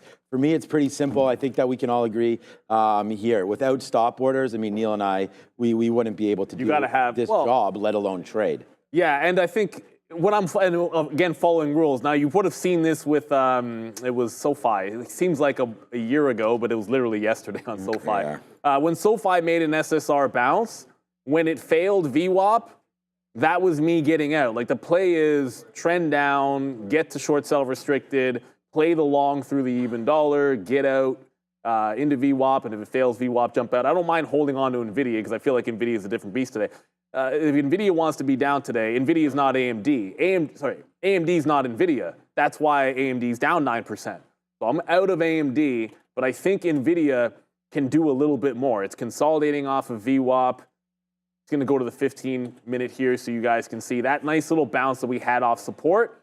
You've got these prior lows at 140. So at least a test of the 140 level is going to make some sense to me on NVIDIA. We also have, okay, Reddit's starting to come back into VWAP here. Oh, yeah, we forgot about that name. Now, this 15-minute chart of Reddit is obviously a little bit intense, and this is now basically the same move bottom to top as it made in the aftermarket, as crazy as that sounds. So 98 into 114. Reddit is absolutely on fire. At some point, and it would have to do something, another parabolic move, I would start to look for a mean reversion, but that point is not now. It's in squeeze territory. I think VWAP makes a little bit of sense if it can hold on to it, and I don't want to lose sight of SMCI either, but we have not and totally forgot, well, I totally forgot to look at the crypto names. And I came back to look, okay, well, if the market's going to pull back to the upside, what were some things we were looking short? And on that fail break on Bitcoin, was looking for some shorts in the miners. Thankfully, Mara didn't get right back into prior support, but it could now. That's a hefty bounce. It looks like we basically just bounced everywhere that I can see. So this pre-market highs is equivalent to those lows from yesterday. That's where I want to look fade on Mara, so long as we're not going ham and breaking out any tops on IBIT, and we're $1 away from the all-time high on IBIT, which means that we're 2,000 away on Bitcoin. Mm-hmm. Yeah. So SMCI right now is going to have some sort of a conference call, I'm hearing in our ear now, on November 5th. So that's, I guess, Monday or Tuesday of next week. Let me get that exactly for you here. Tuesday of next week, I'm just hearing in my ear, SMCI is going to go over a quarterly call, I guess, to reassure or figure out what exactly is going on. This is just what I'm hearing right now. You're seeing a lot of volume in this name all morning. I want to thank everybody for watching us. Make sure you hit the like and the subscribe right now as we're starting to go a little higher here through 36.50 now. So, I mean, I think that would be rest assured. I mean, I would like to hear what obviously management and all that have to say. I have not been, Adara's over there, and you know, any sort of a story coming through now, she'll let us know. But that's what I'm reading. And I just think, as I'm not a shareholder, but if I was a shareholder, it'd be nice to get that date and figure out what exactly is going on with them. So November 5th there, maybe we will sort of put to rest, not put to rest, but maybe just confirm or go over what that's all about there today, SMCI. Remember we said that poll was going to be, will SMCI halt? Well, now it's been 30 minutes and no halt. So I'm going to say no halt now, because the news is out, the information is here. Now you have to think about, like, what could make this name run now? And, you know. This. Yeah, but will it go 10? It's halting up right now. There it is. I just said it. Get long. Oh, my God. You got to get long. Oh, you've got to be kidding me. I am going to try to get long. I am going to try to get long. I'm long. I am long on this halt. This could be absolutely disastrous. Oh, I got nothing. Yeah, we got long there on the halt there of SMCI. I was just saying, I don't think this will halt. But it did not halt for... No, it wouldn't have. Would have it halted for circuit breaker? Which way? Maybe. Must have been limit up, I guess. That was 35 to 37. I don't know. I don't feel like that was fast enough move. What is the? For this price stock, it should be 5% in like in 5 minutes. 5 minutes, isn't it? 5 minutes? Yeah. Okay, so maybe it's there. We're long SMCI right now, 37. I don't know if this is going to work out or not, but we're long right now. I put a bunch out, I'll tell you. All right, so we'll talk about which gateway that was. But I just wanted to quickly, we do have Adara, but I am getting out some more Google right now as it's kind of under that 179. Watching out for that. A little nervous about this SMCI scheduled now November 5th. What's up, eh? Oh, not ready? No. Oh, okay, if she wants, okay. Yeah, so the story there on this name again. Yeah, sorry, it was just when I'm hearing it in my ear, especially if we're literally staring at the stock. We're staring at the stock. Right there, so SMCI right here, that was what what Adara wanted to bring to us. Adara, please feel comfortable to come in with anything. Okay, perfect. She'll be there at 10. Thank you, Adara. She's getting ready for those numbers. Super Micro to host Q1. Here it is right here. Fabian, if you want to show this, Q1 fiscal 2025 update call on November 5th, 2025. Okay, that's obviously a joke. That's just a misprint right there. That would be 2024. Yeah, I mean, they're not going to address this a year from now. Yeah, it would be tanking if that was the case. Let's hope. See, Adara's very astute. She like immediately brought that up and was like, wait a second, it says 2025. But okay, that would just be their press release. Or that's the Benzinga Pro platform, so I think they just replay whatever's there. So maybe not the right day to make a typo, but you know. Yeah, it'll be fine. It'll be fine. I'm going to figure out what my key is to get out of this trade a little bit on open as we are in a halt. Right now with SMCI, your boy is long, and Nervous Nancy. I'm going to have a look at Pelosi. Well, Nancy probably already in this one to the short. Yeah, let's go. Actually, let's go to Dare. We have Ernest and Young numbers at 10 o'clock here. Yeah, she's probably already short. Very busy and exciting morning here at Trader TV Live. That is for sure with these markets. In 5 seconds, we're getting the pending home sales change month over month and year over year for the month of September. 7.4% to the upside here month over month for these home sales. We were expecting 1.9%, previous of 0.6%. So significant increase here, 7.4% here on a month over month basis. I'm not seeing that year over year number, but month over month, much stronger than expected here for these pending home sales for September. The Qs here recovering nicely from these lows now, down only about 0.25% on a day filled with earnings from AMD, which is mostly reacting to the downside. We had Google moving to the upside, and tonight we'll get even more reports from names like Coinbase, Microsoft, Meta, Starbucks, and Etsy. Another pretty big earnings name, though, that we haven't talked about as much here is Eli Lilly, down about 13% here still after recovering a little bit from its lows of day. They missed across the board. They also lowered the top end of their sales guidance, and they slashed their EPS guidance for fiscal 2024, citing some charges they incurred in Q3. Now, of course, we have to talk here about Supermicro Computer. In case you missed that story, their independent auditor resigned because they had some concerns with governance and transparency. Just one of many blows here for SMCI. I apologize, that is the PayPal chart. But SMCI also announcing here that they have a conference call and webcast scheduled for a Q1 2025 business update.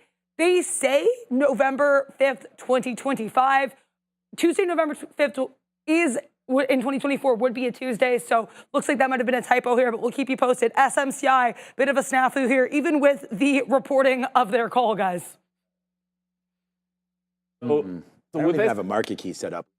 Keys. It's going to open in, what do we have, 1 minute to go? I'm sitting here watching this thing. So SMCI is going to open in 1 minute. I was going to make a play. Doesn't change. Oh, it's NASDAQ. It's a NASDAQ stock, so they're tapped on anything. Before you say anything, but you can go to the locator because I is going on guarantee you the volume is going to be gigantic. Here, you just go by time. There's nothing really. No, it's not that gigante at all here. It was 400,000. Yeah, okay. That's not big. It's not huge. Only 200,000 to the sell side. All right. We're waiting for it. Anyways, yeah, it'll be open in less than a minute. I was going to say, I have a market on open order to get out of a third of this position. So wherever it opens, I'm going to get out of half.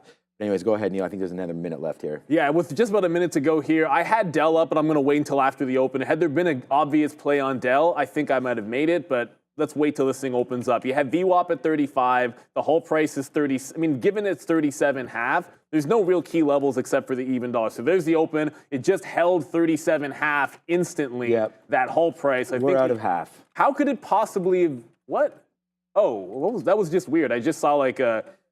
It's coming back in. It might halt the other way. I was seeing prints underneath 37.5, and the bid was still up there. Okay, it was weird. Like, I had some stuck quotes there for a second. No, because I thought I was saying it was holding when absolutely it wasn't because the prints were lower. So I'm going to look at this VWAP here at 35. It's going to bounce prior resistance into support on SMCI as it's starting to come back in here on that reopen. Ultimately, I think that was good news that they're going to address this and address it relatively soon. Can it break out the top again or give some kind of a reasonable dip buy? Is going to be the question for me. 38 is going to be that local high. I'm only in NVIDIA. I haven't trailed it out just yet, but it just curled at 139.5. NVIDIA can't seem to break that 140. I think it's going to try to halt again here. It's short sell restricted. That's why it looks like it's going to That's why they're pushing it down. Yeah, you can't. All right, so the open came the open came at 43, so it actually opened where it halted. I'm going to get out if this breaks 35. I'm just going to try to tell you what I did. Then I got some out at 80s, and then I got some out again for flat, and then I got some out at 15s. So right now we're holding 30% of this trade, but we've basically been flat on this, and we will lose if it breaks 36, to the downside. So we put that stop there. We're going by prior bar high, basically quickly when it halted. So a prior bar low, sorry, because we're long, but right into there was where we were looking. I'll get out a little bit more if it continues to climb higher. I do have an offer in the 70s and 80s back to where the highest spot we had gotten it out on. So super micro right now, November 5th, 2024, I hope, is that next little conference call. So now we're right back to flat. This is where it halted. If you guys are nervous or anything about these trades, which I am a little bit, to be honest with you, I'm going to get out 10% of what we have left right now if we can. And if for some reason the market just ticked us down up here into the 20s and 30s, and then we'll wait for that 70, 80, and then hopefully have about 20% left on board if we can get a little bit higher. But super micro now opened off halt. We were using 36 there as a level. So it will not, as Neil rightfully pointed out, because we're down now 25%, you have SSR, so it's short sale restricted. So you cannot go short simply by marketing in to this position. You have to get picked up on this side and then get short off the offer. Yeah, right now NVIDIA, I know you're still in it, which is nice. Yeah, go ahead, yep. Speaking of SSR, another name that's short sell restricted is DJT. DJT's down 12.5%. I guess it could be the day of short sell restricted bounces, but it's still trend down here on DJT. If you come to the daily chart, big level is at the 43, you're at 45. So prior resistance, it was recent and local support at 43. So either it gets to 43, wait for it, and play some kind of a bounce, or every even dollar, I'll look for a trend reversal on DJT for an SSR bounce. NVIDIA's still just, I mean, it's chilling. Like it got to VWAP, and now it's just slowly grinding higher. It's not at the open range top, which is 139.75. So I think it's got a new trend since VWAP, and I'm going to trail it on the new trend line here on NVIDIA. So if NVIDIA loses this trend, I'm going to be out. Right now, that actually sets up with 139 even. So that's going to play into 139. If it does, great. We'll still take profit on it at the end of the day, but I want to make sure we don't lose this trend and sort of lose the bid right in here at 139. All right, SMCI might get into that 35. I was going to take a breakout in the pulse halt high. That's at 38 even, but we might end up playing into 35 before that can even happen on SMCI. So we're hunting for a couple of SSR bounces, one on SMCI and another one now in DJT, which is absolutely flushing. So they're not waiting till the 5th, I guess, to take profits on DJT. One of these two is going to turn. We'll just have to wait patiently for the one that goes first. I mean, wait a minute. Is today Wednesday? Today was the day that I said Wednesday or Thursday of this week, DJT would provide some pain, and it's happening on Wednesday. I mean, I wish I would have obviously taken advantage of that. All right, SMCI, we just took some more out there at 37, and we're just going to wait for it now. Our stop is there. We have one red stock today, SMCI, this position, and it's just like, would rather have, let this one work out for us. And we just hopped into it because, again, we got excited. Went right where the volume was, and it's not going to be that big of a red. Right now we have 20-something% left of this trade, and it's down 67 cents. I mean, we're 215. Was just 250 in the money there on NVIDIA. And NVIDIA got right back to that 139.50 level. I still feel like under 140 is probably a sell. So next time we'll have to get near 140. We should definitely think about retracing that play, maybe getting out, and then even debating a short. But I don't know if shorting NVIDIA is what I want to do today. That is for sure. But anyways, there's the nice bump back in the NASDAQ. So it's no surprise that if we're holding longs, they're going to work out. I mean, work out is what it's been doing here on our friend Google, as there it goes, man. I mean, another great opportunity to get some out near the 50 period, and we're taking advantage of that. So let's do another pit play, get some more out there at 40, so we throw our hands up in the air and wave them like we care, because we do. And there goes Google, 179.50. We're $1.07. I mean, look, guys, we're $2 in the money on NVIDIA. We're $1.70 in the money on Google, and we're out 60 cents right now on SMCI. So net, we're in the money now, $3.20, but it's SMCI that's the newest trade and not working out. So that's what's got me riled right here, but we'll wait to see if it wants to bounce off 36 or not. If it does take out $36, then we will get out of SMCI. Hey, SMCI is down 27% today. Sheesh. So this is what we're trading. This is what we do on Trader TV Live. Bring you guys the names that are moving, show you what's happening, bring you earnings plays. Look what we're in. We're in Google long, that's $2. We're in NVIDIA long, that's $2. And we are losing $1 on SMCI. So it's not all red roses right here. There goes SMCI to the downside. It's a nice move, and it's down 27%. Hey, you get investigated for fraud or whatever, not investigated. They are investigated. Well, they're also investigated. They are also investigated, but then you get your auditor stepping down. That's never a good idea. So we'll wait to see what happens right now with SMCI. More to come November 5th. Exactly. Oh man, I changed from an accounting major in university, but the accountants get paid. And when the accountants run away in a situation like that, it's not a good sign. But very quickly here, so SMCI might break that 36. I'm looking at 35, but trend reverse on Amazon. Okay, so I didn't really think Amazon was necessarily going to fill in the gap, but we did say we liked it more than Apple, so we allow it to come down. I was looking over at reversals in DJT. I wasn't fast enough to get the bounce at 45, but you got the lower bottom trend.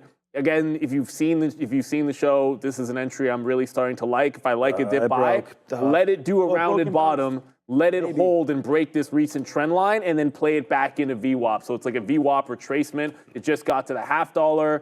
And then every quartile, I'm going to like it. I just keep saying quartile because it's a fun thing to say. Quartile. So I like Amazon in here.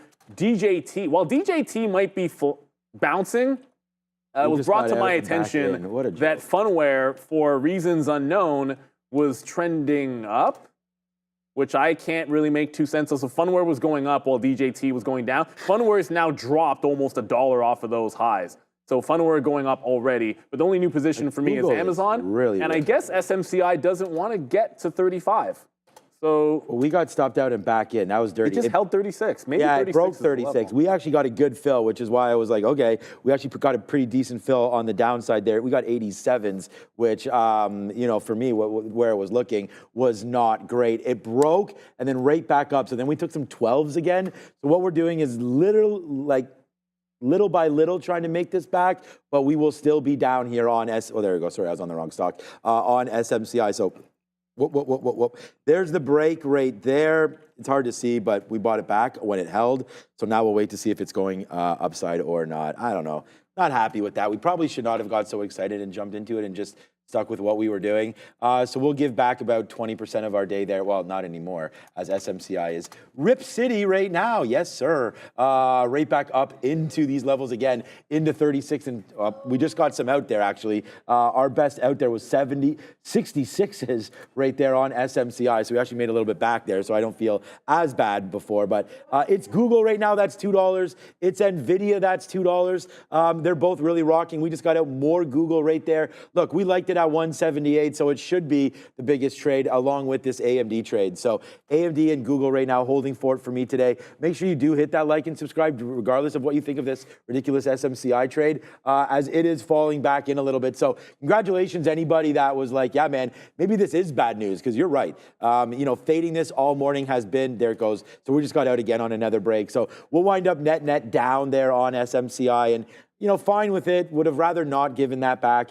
We'll give back about 25% of our day there on SMCI, playing that halt. And look, when you're long the halt, and that's basically the highest it ever got, it's going to be hard to make a little bit of money, but I do like what Neil's thinking about here down to VWAP, which is 35. That's much more safe. It might get, well, that's also not English. Well, the level's a level. Proper English. Ultimately, but it can't seem to get there. It just retook 36 again. It just keeps going underneath that 36 and then bouncing right away on SMCI. That'll probably be great. So I'm just going to move my trail. I got to do it manually here on NVIDIA because I'm working with the trend on NVIDIA. So just going to do that. And then that DJT, wow, that was really, really fast. So it bounced off 44. In order to capture the replay through or the rebound through 44 even, I guess maybe you could have been a robot or you're just faster on the keys than I would have been. It's already at VWAP. That's how quickly some of these SSR bounces can go. That's essentially what you're looking for. While that happened, however, worth noting, Funware was still working to the downside. So I think this might be on the wrong side of things now, Funware. Like, that's a heck of a failed breakout above 9.25. So if it makes a lower high, I might look for a continuation short. Rolati, of still keeping some eyes on Bitcoin. One of the problems with BTC is all that excitement that we had about those that high all-time high break. It just didn't happen. So you're allowing it to try to gravitate back up. We're not even at pre-market levels or we were at like 4 o'clock when we closed on IBIT. Like, it's a nice bounce. It's nowhere near the all-time high. It's nowhere near the resistance. And so Mara's at 1870. Like, I think Mara was a short at 19.2. That's a few percentage points away on Mara. So just have to be patient with it. That's the only way to go.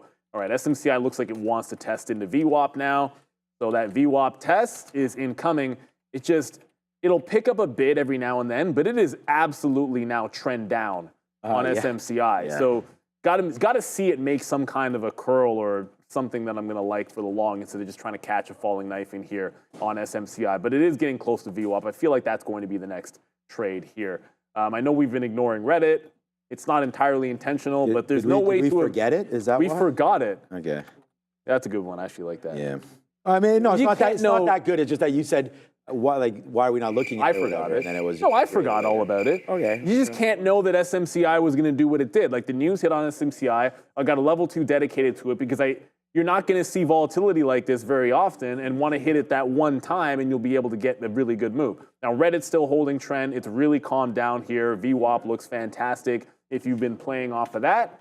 But as I said, the next trade is looking to be this bounce off of 35 and VWAP here on SMCI. It was initial resistance right away. Like, the first green bar on the 3-minute, and then the test at the open was the key 35 level. So if it's going to catch a bid, might as well be here. The NASDAQ's trying to go green, but I think that SMCI doesn't necessarily care about what the market's doing here. It'd be nice if it bounces with the market. It's not obliged to. So just an Amazon mean reversion, still NVIDIA, got a trail on that, and we're almost at 35 here on SMCI. Gonna get a stop in before I even get in position. Yeah, I took another small long. Okay, well, we just got out at 80 there. So we're in it right now. We're in it at 50s. Again, what the hell? Snap? I know you were in Snap earlier, but wow, it is holy crap, nice move right now for Snapchat. This has been a long that a short that I've wanted. By the way, Google is like, damn, man, this Google trade is really helping out the day. That is for sure. And first of all, SMCI, I'm going to get another piece out right now at 75. Of course. Now, if it can get back up there, and then we'll get out 35, 85s if it wants to go there. But Snapchat, I'm just thinking that we need to probably fade this move. We talked about it getting up into this level, so I'm going to put on a short here for Snapchat. Oh, man, we just talked about fading it and it just went, okay, well, there we go. We'll get some 70s or 70s there. Okay, so we just pushed off or enter and got 70s there, so that was interesting. A lot of liquidity going through now on Snapchat, so we missed that 75 fade. Look, we wrote down between 1250 and 1300. How about right in between? So 1275 is how high we get there on Snapchat. There it is. Nice little short for us. Let's take out like 5% if we can get back in here a little bit and just take advantage of that move down. But we are short right now. Snapchat against $13. That'll be the stop there. As we liked it on the daily, I believe there. Yeah, 13. So there is the 50 period. That little wick high is 80s. So let's give it a little bit more into 13 breaking there for Snapchat. Good little trade. There it is, man, 10 cents. So thanks, Neil, and whoever that was in the chat. Thank you very much there. Sorry, I was thanking Ramin in my... Yeah, thanks, Ramin. Shout out to that on Snapchat. I got a fortunate out there. And you have a stop order for a reason, but the timing of it was absolutely perfect. So I'm in SMCI, but it hasn't even bounced. I'm like, try to be patient. I saw it make this low. And again, it kind of tagged the $0.50, regained the $0.50 I got in, but I'm not going to get more shares. And about a third of what I want, and I'm not going to get any more until we actually see a bit of a curl and some kind of a reversion there. So that's what you got to do. You got to try to be patient. And guess what?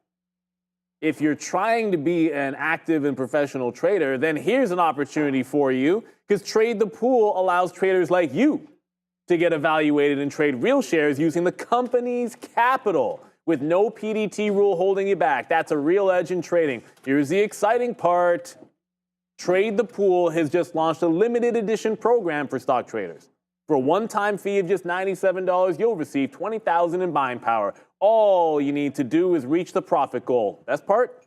The limited edition program now has a reduced profit goal and fewer minimum trades required to reach the funded phase. Plus, the profit split is upgraded. Keep 70% of the profits. Don't miss the chance to explore this limited time offer. Shout out to Trade the Pool, where I'm imagining the pool of traders that have eyeballs on SMCI is probably quite large here in today. So every single chart is going to look a little bit ridiculous, but since the news came out, it is actually relatively structured. Like, it held pre-market lows at 32. It kind of made a nice little bounce into what was this little 9 o'clock liquidity level, replenishment point at 37.5, pulling back into VWAP. So if it can hold on to this, it still hasn't put in a green candle yet on the way back down, which is why I'm like, why did I get in early? So I'm just going to get out if we lose VWAP in here. But if we're starting to bounce, I want us to show some green, and then we can get to the upside. NVIDIA, just an update on NVIDIA. It did break that the trend since getting to VWAP. So it held 37s, and now I want to see if it can hold VWAP. That trade is now done at 139.30, and we'll look for a re-entry into NVIDIA, either off VWAP, maybe even just a clean 140 break. I mean, that's certainly on the table as well. Amazon was a mean reversion trade, although I have to redraw the trend because I didn't hit save. So just, there you go. You break back above this trend line. There's your failed break of the low, rounded bottom, break the trend. Probably could have added there at 139 or 193. And now we're going to try and play it into VWAP as well. As the market is almost green, everybody. And, we got to go to the small cap recap. See what's going on in small cap world. Great look for small caps here. Only, just look like we're about to maybe make our first red candle of the day in the 15-minute for the IWM, which is up more than 1%, much stronger here than what we're seeing with the NASDAQ or the S&P 500. Nice bounce off that 221, well above 224 right now for the Russell 2000. And it's worth noting our first two names here are both Russell 2000 components. First here is NerdWallet NRDS. This one has a market cap of just over $1 billion. Currently at highs of days here, up more than 30%. Beating here on sales and having a higher than expected Q4 sales projection here. So good look for NRDS with a just over 10% short float. Slightly larger market cap here for FVRR. Fiverr, they're still about 22%, though they're a bit removed from day's highs. They have a market cap of around $1.14 billion and a 21% short float. They beat here for sales and EPS, and they raised their guidance here for 2024. Now we have, last but not least here, THAR, Theramune, bit more of like the stereotypical small cap gapper, up about 120% still, getting some positive feedback from its trial for its autoimmune disease treatment. So THAR with about a $6.5 million market cap and 1.1 million share float to the upside, guys. All right, so 1.1 million float. There he is, Mr. Raider, making everybody look bad. I wonder where that guy was. What do you mean you can't? That's literally the most comfortable place. He's over there. He's on the couch. It's the couch, man. There he is. There he is. Yeah, get on that desk. I want to talk to you about something. Okay, so, all right, right now, SMCI, good little retracement backside, so we'll do a little bit of a hot dog cannon right there as we try to make back a little bit of what we've lost right there on SMCI as we wait to go a little bit higher. And by the way, Snapchat, giving a little bit of money back in that one as well. And then the play of the day for me will be Google. And right now, it is $3. Andrew Rader, $3 in the money on this Google trade right now as we bought the dip. It stood out. It was a pretty good name. I want to figure out what you're thinking about a long-term play there on Google. He's getting mic'd up right now as we go. We are staying on. So there's the dip buy opportunities right into there, into 178. Now it's coming up into the 200 period and trying to go longer right now is Google. Snapchat with that sell here at day's high. We'll see if it traces back. We are only out of 20%, hoping that comes to the downside. SMCI, it halted right there. SMCI halted today in and around 37. We lost on that initial halt, but now we're trying to hold the bid at 35. That's been a fun one. And then looky what we have right here. This is an NVIDIA bottom play at 137 today, but we did not have any outs at 140. Interesting play there. I think we should put an offer in and around 139.70. Why don't we do that to get out of NVIDIA? Because if SMCI can go for us, then, I mean, we're winning right there. So let's hope that SMCI goes and get a little bit out of NVIDIA right now. Google is absolutely Google is now $3 in the money. I'm going to take another piece out right here at 73s. Play earnings names, man. I mean, play the right names at the right times. And I think that Google today definitely in the pocket. I know we've talked about Amazon earlier as well. So that looks like a good play there, 193 Amazon's. Yeah, Amazon's trying, but SMCI, it's bouncing off VWAP, but it's you got to do more than this. You trended down, and I have to zoom way in because to be able to see this a little bit cleaner. So we waited for it to actually show some strength. So there's a bit of a reversal candle off the bottom. It doesn't actually tag 35 even, but I mean, that's just a round number. It tags 20s as the low. So on the way back up, I grabbed some 40s. Want to play this all the way back into 37. At this point, I want to respect the fact that ultimately this is A, bad news. B, you've already shown you've already reared your head here at that 37 level for resistance. So why not get it out in front of 37? If it wants to break out 38 and go, that's fine, fantastic by me. Not going to look a gift horse in the mouth here on SMCI. I was going to think 38 breakout for a bit of a maybe squeeze up, but it was that heavy pullback into VWAP that I didn't love. It's at 36 now. I'm offering just, I think, at the quarter mark in there, and then we're waiting for that 50 and then into 37 even. Amazon was just a trend reversion in here. Rounded bottom, looking for VWAP. It's almost at 194. If it gets to VWAP, then we hold the rest for the dream. And I keep on going over to Reddit here. And Reddit, it's really slowed down. The volume's the drying up is almost the word I want to use here for Reddit. It's almost no volume. The liquidity's also not that good. I think it just needs to find a bottom and start gearing back up again, and then it'll get more exciting. But it's been slowly grinding into VWAP. I think it just kind of let it fall. 36% is not chump change on Reddit. It's already done so much work. 36? Yeah, I know. It's up so much. It's difficult. You don't want to just sit on the bid there. You want to join when buyers start going in there and you can see the tape start to go again. You don't want to sit on the bid if it decides to fill in the gap. Well, when it's up 36%, I think it's a little bit dangerous there. Might have missed the opportunities on Reddit. So just got that quarter mark on SMCI. Let's see if it can do that bounce. I still say I was a little impatient. There was no need to get that entry. Should only have the one when this finally turned green. So starting to go back in as this SMCI. We'll play a 38 as it comes. I'm getting out in front of 37. So that 35 bounce into 37. Yeah, we can actually get green on SMCI at some point here if it continues to go to the north side here as well, holding on now $1.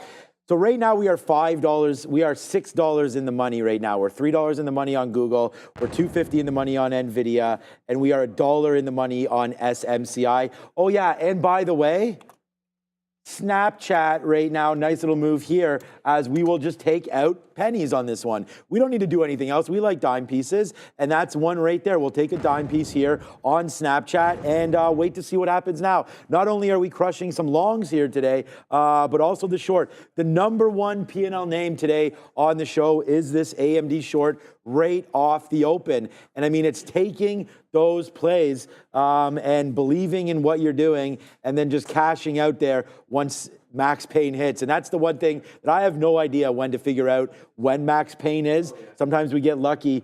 The good thing about Google today was we already had 178 written down right here. And we just tweeted it out as well. We already had 178 written down right there. Give it to 178. We wrote it down twice. That's how much we liked it. And when it comes in, we were not overexposed because we had gotten out. When it had fallen back in, we were fine. Our average price was 178.50, I believe.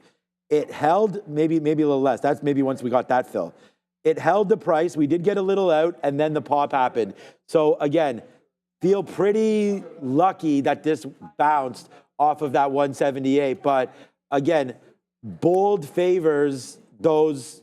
Fortune favors the bold. Fortune favors the bold. Something like that. All right. That's right. I did want to go over, and I just want to ask Andrew a question. He's mic'd up. He busy? Is he with Adair? I don't want to interrupt. What? Okay. Andrew, just a quick little question here. You've talked about trading options and staying away, especially when it's on earnings day or a few days heading into earnings season or after because of the implied volatility and what you wind up paying for that. We also talked to you last week about buying more equity and taking in positions for a longer term hold. Is there anything in this most recent earnings season where you're looking to pick something up that maybe has been hit on the downside or potentially short something that has run to the upside on this earnings season? Specifically for long term, IWM is going to be one of my holders into the end of the year. If you want to talk about long term, my perspective is anything under 6 to 8 months to 2 years. That's typically my long term. But as far as others who are building up more positions, I believe the ticker SCHD, which is high dividend growth or high dividend through Schwab. That's a ticker that I've been positioned into, whichever one. I think it's SCHD. It is. But I actually do believe within 2025, 2026, we are going to see these names, these dividend names, start to really outperform. We got a little taste of it with XOU utilities this year. But again, over the next 3 to 4 years, we are in a longer, extended expansionary cycle. We are expecting a 25 to 30% correction in the markets. Don't let that scare you. That's within the next 4 years. It could happen in a few days and then be right back up. But high dividend names, that's something I'm looking at. Yeah, so I was trying to... but with recent earnings, just IWM, Sean. IWM, okay, so play the small cap names there. All right, so that's a good little call there. I'll find out. I actually just went over to Benzinga, and I don't think because they don't have the ETF percentages here for what that would pay as a dividend, but that is what it is. It's the U.S. dividend equity ETF. So I have some of these in Canada, actually, just for the TSX 60 because they're big in oil and gold and all that, so they do pay good dividends as well. And what that would be is here's the... Oh, here, update the chart. I don't know why the daily didn't go there. We'll get to crypto in a second. I just want to show this because he had mentioned it. So this will move. Oh, they just had a reverse. Okay, so that sucks for me to show you the chart there. But as equity will move around with the SPY and so on and so forth, this name will move as well, but then pay out. I don't know if it's monthly or what, but good little look there for dividends.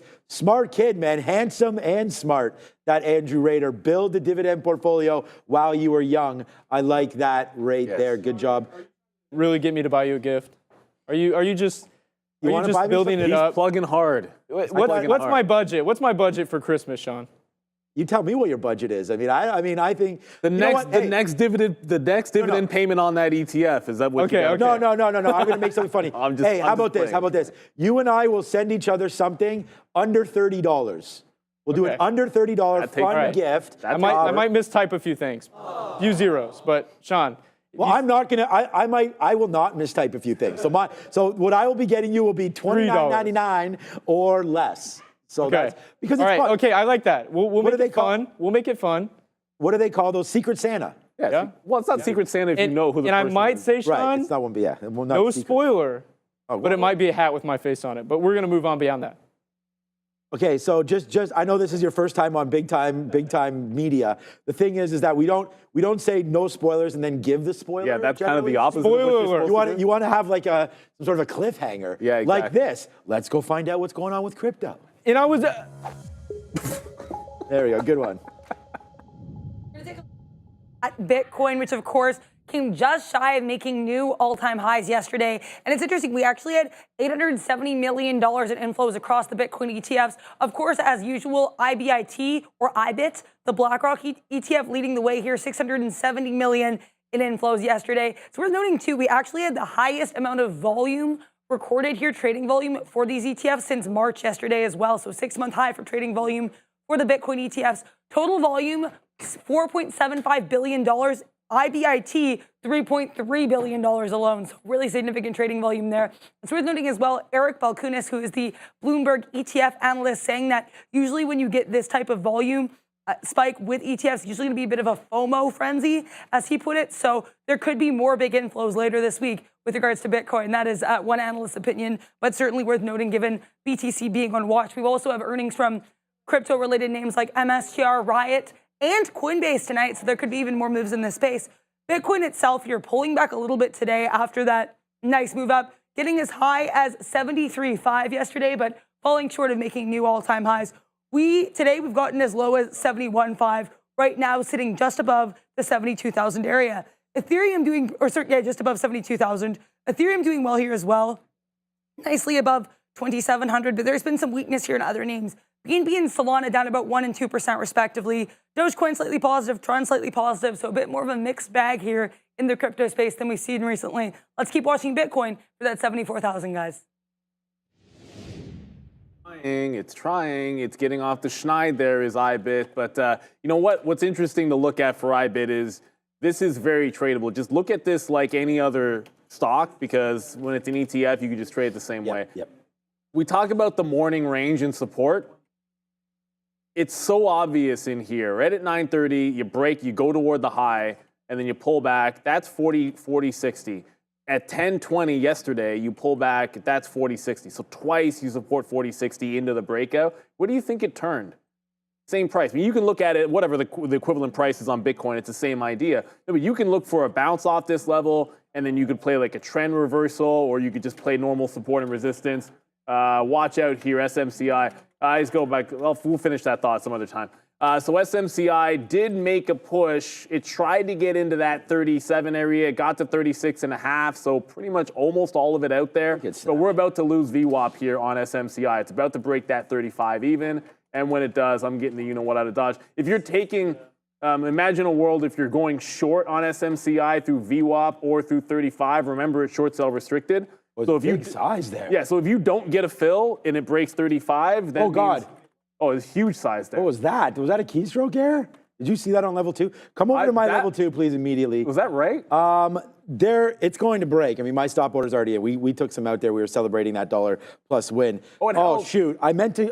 They held. Did I go? Okay, good. I was going to say I meant to go a little longer down there, but not much. So I did go a little longer. Let me just take a piece out here at 25s. There it is. We'll take a piece out at 35s if it gets up there. Then we'll take a piece out at 50. But right now, SMCI does hold a little bit down there. So why I said get over here like pretty much ASAP was that there was somebody, I think it was a keystroke. Someone put like 3 million shares, I think, on the offer at 01. And I don't know if it got hit or not. No, I think they pulled. It was there, so that means that somebody's holding. So this is why, like, we talk about not trading against the machines and stuff like that. Like, you cannot, that has to be someone that's long, right? Like they're offering those shares, paying for shorts. Like, I don't know exactly what that order was, but that was multiple millions of shares. I think they screwed up. Yeah, me too. So if it comes back up to the upside, great. We'll take a couple outs there. We took some 25s. We actually got that 35, obviously. And then now we're going to wait for 45s and then see if we can hold back up there to the upside. Just Google $3. We're getting lighter and lighter on all this. I cannot believe this call. Like, congratulations, anybody that read it and hit these plays, because that has been basically a dream here for anybody on Reddit today. You haven't really lost the way at all. It came back into VWAP. You're not, if you watch the show, which 9,000 of you are, thing is, make sure you hit the like and subscribe. You know that the fade back into VWAP is something that you hold, and that happened right there, and you didn't even get scared. Like, you're not trading Reddit and punching out if you're out 50 cents on that name, so that's going to be well held into that move. And I can't even show you charts for Reddit because it's so ridiculous. It's already gone. It IPO'd at 50. We're at 114, 3 reports later. So what a move, what a name there, Reddit. Good outs for us on SMCI up there, but we're going to have to wait to see what is happening. But all right, let's make this real quick because we do have SMCI possibly breaking. Look, without e-signal, I would totally be lost. I've used e-signal now for 22 straight years of trading, and I love the reliability.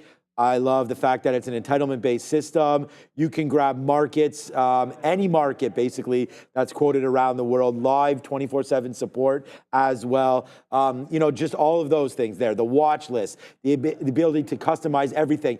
They have built-in studies from all over the world, man. Like, anchored VWAP is even in here. Many different studies as SMCI breaks lower right now. We are out of SMCI.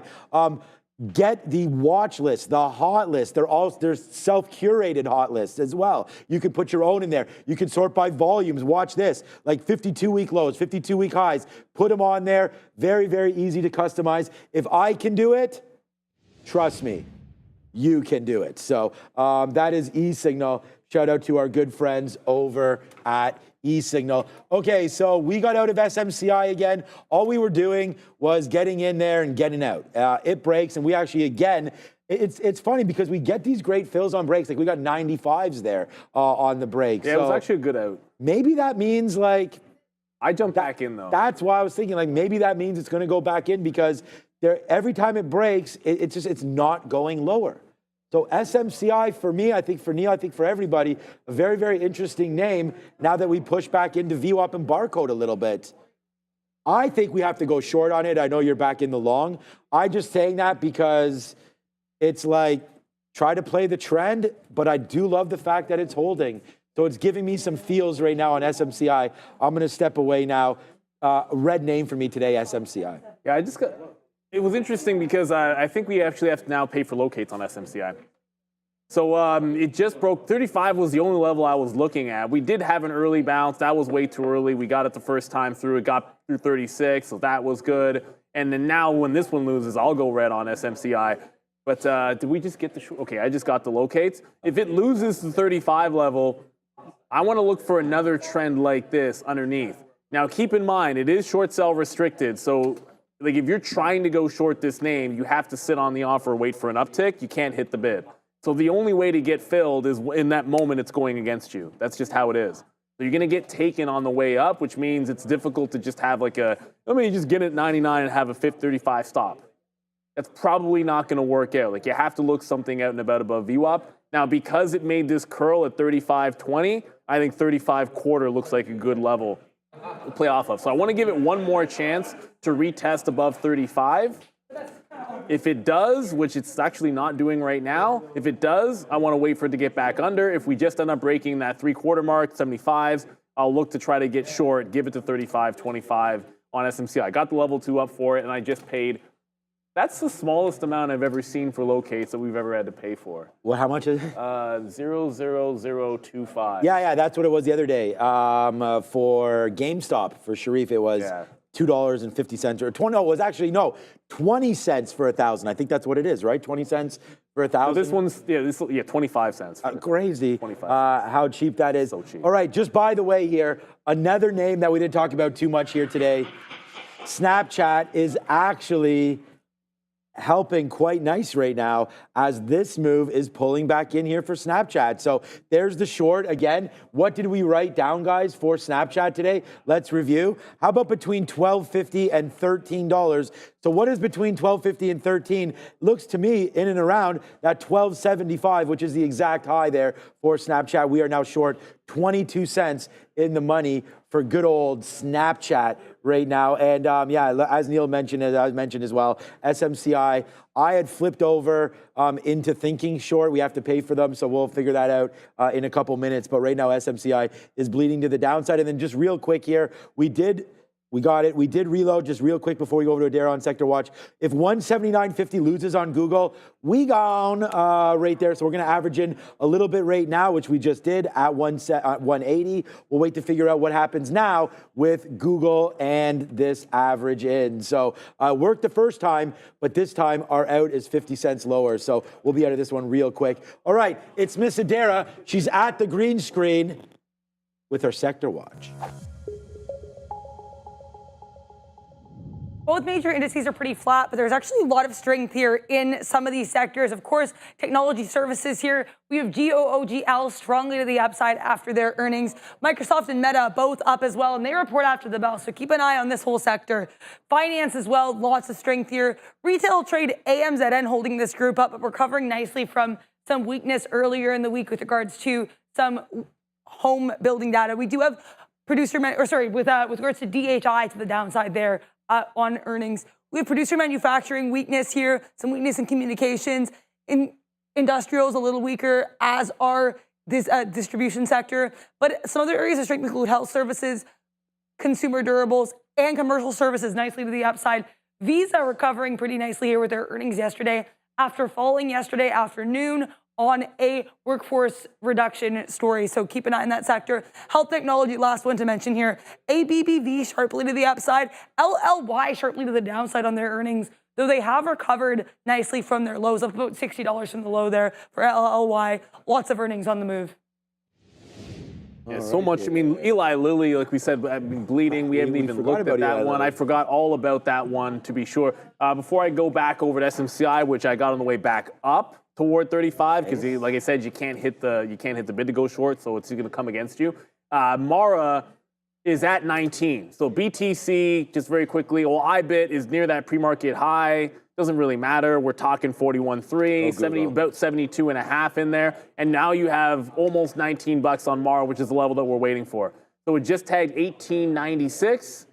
So very close to that high, and now looking trend reversal on Mara. Was waiting for it to make a test of 19. Now that it's gotten to that price, I'm looking for any trend reversal on Mara to the downside. So we had to wait for it to come back in, and it finally has. Oh yeah, Amazon did get to VWAP, but it did not break VWAP. So Amazon got pretty much exactly a buck in the money, and there's VWAP right there. So it's resisting VWAP, and the market is resisting going green. The NASDAQ almost to the penny resisting going green. All right, so Neil's going to be there. The only short that I have right now is Snapchat, which is a monster right now, 30 cents in the money. Pretty good for us there. We did reload Google. We talked about that. So more outs right here as it breaks through 180 again, and we'll take more out on Google. We're now long 179.80 and adding to our net there on Google. This is the trade for Snapchat. We're going to be really lucky today because we'll have Satya on, and I know that there's going to be some talk, obviously, about crypto, and what a good day to have her on as we had crypto breaking or close enough all the way into all-time highs yesterday for crypto. I wonder if this kid has any crypto. What's up, Andrew? What up? I just want to build off some of the things Adira was actually talking about with the sector rotations, things like that. If you want to share my screen right now, this is a tool I use. It's called sector rotations. It just compares relative performance. Right now, what I'm seeing is a defensive rotation. What this likely means is that the markets won't completely pump, but we can expect more bullishness, but a slow grind up. Names that I'm watching right now, KO to the bounce. There's a liquidity attraction above $66. I see this easily reaching it today. If you're an equity trader, there's definitely some pennies to scalp here. Great like when this when Andrew's coming in with that, yeah, get that sector rotation up in there, baby. It's at. You also mentioned financials as well, right there. I like that. Get a look on those ETFs because they'll give you an idea of sort of where to look with weakness and rotations out. And just you know what I'm sorry before. Go ahead. Go. What I love about Coke, well, okay, first of all, it's better than Pepsi. No one ever called it rum and Pepsi. Is that it's doing a trend reversal into the 200-period moving average as well. So it's like a strong stock on a long-term uptrend, which is going to have a sharp down reversal, which gives you a spike and then room to that 50 period. So technically, I absolutely love that play. I mean, usually I like it to get to the 50 period, but I mean, if it's going to be strong, it might not get there at all. For Coke? Oh, did someone ask about that? Is that what it was there? We have a new, what is this? So if we have 10, what is a Teal super chat right now? Teal is 10 bucks? 5. Okay, so if we get 5... If we get 10 $5 super chats, we will have, you guys got to tell us what you want. The people wanted the man over there, Andrew Rader. This man shows up, running for office today, doing many important things. He had time to come in today. Let us know if you want Randy on an auto segment, and you fill that out. New feature here in YouTube, Target. We've had one so far. Thank you so much for that, and we'll talk about I'm going to walk unassisted across the green screen if we get to that goal. All right, that should be another, okay, I was going to say that could be almost another goal, but we'll like that one. I'm sure. I can do it. Of course you could do it, man. Yeah, we have everyone believing in you, Neil. All right, so here we go. Nice one there. As we are on the way, I hope your recovery goes just as well as Aaron Rodgers, but I hope you have better results, if you know what I'm saying. I mean, on that front right there. It would be impossible not to have better results than Aaron Rodgers. You know the AFC East? Second place is 2 wins. Isn't that crazy? Green Bay is in second place. We go into the playoffs, Buffalo Bills. Yeah, that's true. I mean, Buffalo's going anyways to the playoffs. That's how we roll. Regardless. But yeah, I was looking at that, man. That division is. That division's trash. Is wiggity. Whack. There we go. I mean, at the end of the day, and I have no qualms about it. As far as I'm concerned, it means my team. Division you're in. Yeah, my team has an easy ride. It used to be a tough division. Now the Patriots stink, and the Jets are terrible, and Miami. Sure, it's kind of like karma. Yeah, Miami's got a quarterback back. You guys dealt with we sucked for a long time. Whatever. It wasn't just Brady. It was also Peyton Manning before they changed the divisions. You got to remember the Colts. Now you're going way back. Yeah, but back in the day, come on. We had J.P. Lossman and everything like that. There was no, I don't want to think about that. But Drew Bledsoe was actually a good Buffalo Bills quarterback. Just one thing here. Jay Lee in the chat. Yeah, I've already taken a couple of legs out on the third. So remember we talked about this. like you're going to be on the offer. So SMCI broke 35. You're going to be on the offer. The best fill was right underneath. When it broke, I just I left orders in there at 95. So I got a 95 fill, but I just took half out into the 34. I think the best fill here is like 34.40, and it's still working down. Now, if it gets back above VWAP, I was going to give it to the quarters, but I'll give it just above that 35. So you're now gone from trend up, or bounce, I suppose, off of VWAP, to breaking down underneath VWAP. And then Amazon lost that support level. So just going to zoom back out. Amazon was just this reversion trade in here. It got to VWAP, it failed VWAP and lost support underneath VWAP. So I'm now out of that long. Looks like the market wants to resist going green. I want to say the market, I just mean the NASDAQ. Like we ticked. I want to say I'd swear we got to green. Maybe we didn't. It doesn't really matter. Really, really close. 20,700. Now we're pulling back, but we could still bounce off VWAP on the market here. I feel like this, Ramin and Fabian, all. I feel like, see, we have two $10 super chats. Now, I know people are not doing the teal $5, but like, you know, this is, please do a Randy. Like, so I feel like, can we change this somehow to like 4 now? Because we have $20 right here from Hey Davis and Arif looking here as well. Arif wants to know, longs on Reddit, you welcome for the hard work. You've got another one right there. So, hey guys, you know what? We'll add it all up, man. If we can get to 50 right now, now we're at 25, then we'll do an auto segment maybe tomorrow then with Randy. We would like to have him prepared. It is everybody's favorite segment. It's Money Talks with Adara and Raider Trader at the screen, at the desk. Before we get to Money Talks, really quickly, 2 stories to be aware of. PDD on watch here, seeing reports that Temu is going to face a probe from the European Union with regards to how it handles illegal product sales. Then DNUT, Krispy Kreme there, also on watch, trading lower with the JCap short report just coming out. So keep an eye on DNUT and PDD. Now we'll talk here about that US dollar. Our third straight red day for the DXY. A little bit weaker. The last 2 days, we've continuously kind of had these wicks into that 104.60 area. Right now, we're barely holding on to 104s for that US dollar, despite a very strong rest of the month of October, except for this recent weakness. We did get some economic data this morning. US GDP, the quarter-over-quarter estimate for Q3, a little bit lower than expected, plus 2.8% versus plus 3% expected. Then we had a much stronger than expected pending home sales print month over month for September, coming through at 10 a.m., 7.4% versus the estimate of 1.9% and the prior number of 0.6%. It's going to be a really busy week for the rest of economic data prints this week. We have the PCE coming through at 8:30. We know this is the Fed preferred inflation gauge. So this should be in watch ahead of their FOMC meeting, which is uncharacteristically on a Thursday next week, November 7th. Then last but not least, we'll be getting non-farm payrolls at 8:30 a.m. on Friday. Should be a busy week. Let's see if this DXY can turn itself back around, guys. It's always I mean, why would the Fed have to move? Well, there's a little something that's pretty big that's happening in the U.S. Next week. Maybe not. What is it? It's National Pumpkin Spice Day, or? Yes. Oh yeah. Okay, there you go. I wasn't. It was slipping my mind. I'm a little older. Thanksgiving. Yeah. Oh, fall harvest. Something. Is that it? I don't know. No, it'll come. Something that may or may not make America great again might be happening. I have no idea. Hey, Mr. Andrew Raider, I want to talk to you about one more thing here. Opinions, please, and he don't got a mic right now. Okay, he will get a mic very, very soon. Why take off the mic? And yeah, why is this guy taking off the mic? Why? You guys figure it out. I just want to talk to him for a couple minutes. I want to ask him about TLT. So if he wants to prepare something on TLT, because we just talked about Money Talks there. We've seen a move in the rate market here. And TLT, again, another one of these is the 20-year Treasury. You know, obviously, as money supply tightens or loosens, you're going to see some different movements here into TLT and the Treasuries. So, you know, we're always seeing T-bill auctions go off. TLT, a nice move to the downside right now, and trying to find support into mid-summer levels in 91. So as soon as Andrew is ready and mic'd up, we'll get his opinion. And then if there's any sort of graphics or whatnot that he'd like to share with us, cool for that. And then just real quickly here, as we get ready to exit stage left and get ready for the big kahunas to my left over there with Sharif, we're going to get a little bit more of Snapchat here, and hopefully that will turn out to be the right decision.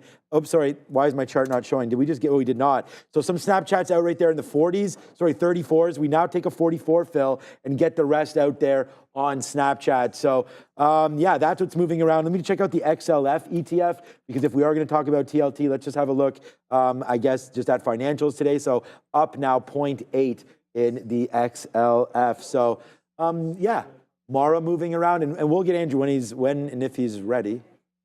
He can't. Oh, we don't have enough live mics? Well, I think the plan also is to get Andrew on in the middle, in the midday as well, to join Sharif. I'll give him my desk. I got to go to the gym and do a couple laps. You know what I'm saying? Laps of the pool. A little bit. Okay. Oh, actually, I lied. I forgot my bathing suit. It's not that kind of party, you know what I'm saying? So I'll have to do something. I'll maybe do some elliptical work. By the way, nice rowing machine, man. That's what I was doing last time. Rower. I like listening to the Pat McAfee show because he had Aaron Rodgers on yesterday, so it should be hilarious. Right now, 34 SMCI, a nice downside move. It's falling. So SMCI, I got most of it out in front of 34. The scaling on this chart, it is what it is. The scale on this chart is going to be jacked up, but it's just 31% down. It's starting to go to the downside in here. Scott H, just very quickly, I want to get to Reddit for you, because Reddit is an absolute rocket. A daily chart. And I don't want to ignore, and I know we've been ignoring the stock, and sometimes what will happen is if we're not trading it, we're not as interested in the name. But Reddit, like we said, rocket ship. There was one chance at a mean reversion. I was like, I don't want any part of it. But now that it has a fresh break, it has to set some kind of a straight up mean revert on the 15-minute. Otherwise, you got to stay away. But tell us about TLT. Good afternoon, everyone. My name is Andrew Rader, and I'm hovering over every single person behind us. But what's up, Sean? But anyway, we're going to talk about TLT real quick. So one of the biggest things about TLT is it's going to bottom.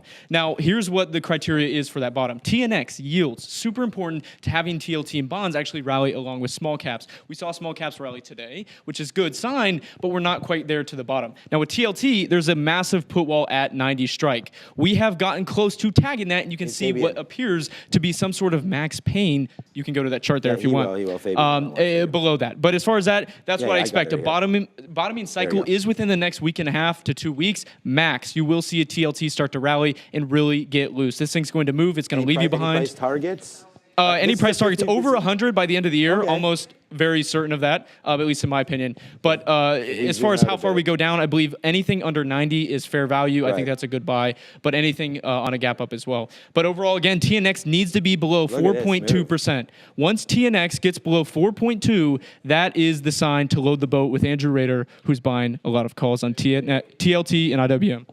All right. Amen. TLT and IWM. There it is. You're talking about before end of year, or is this maybe a 6-month play? This is within the next 2 weeks. So if 4.2 can be reached by the next 2 weeks, you will certainly see that. Now, 4.2, that's into the end of the year. But as far as where we expect a lot of upside buying pressure, it's on the way down. And it's no coincidence as well, the dollar, DXY, is having a lot of red days. We talked about that last time I was on. The DXY and TNX are both going to start their topping cycles. In that case, silver as well, commodities, energy, they're all going to start doing well. That matches the theme of today.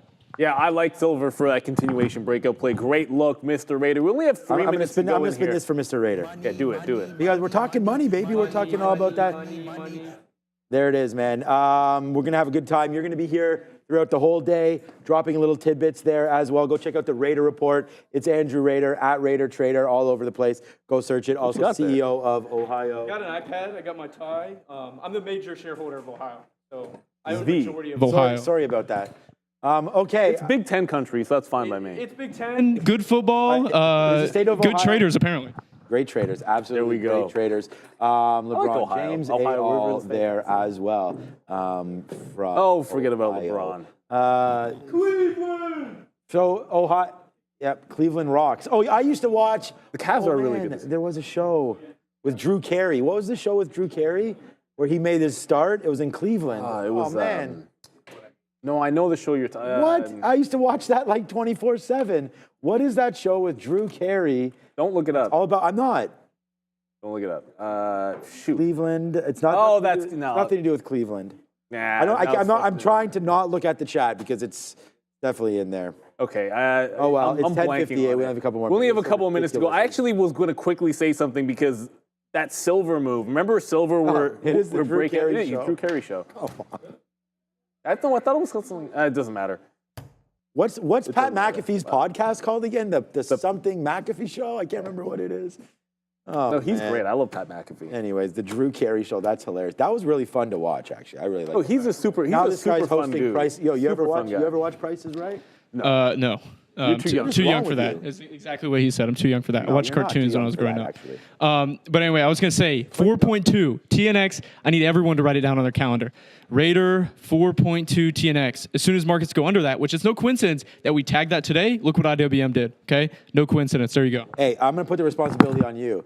Listen to this. As soon as it happens, you just dial in. Yeah. And I'll you call come in. on the Yep. line immediately. Yep. You know what? Because right around Well, I mean, here, don't dial. Maybe try Zoom. That might work better. Yeah. But yeah, I don't know, or Snapchat in or whatever you kids do. Call in. Mr. President's on the line. We got to. What I was going to say is we also have the bat. You know, you Batman, maybe you're too young for this, but there's also a signal that goes out. you know the bat signal? I'm not too young for Batman.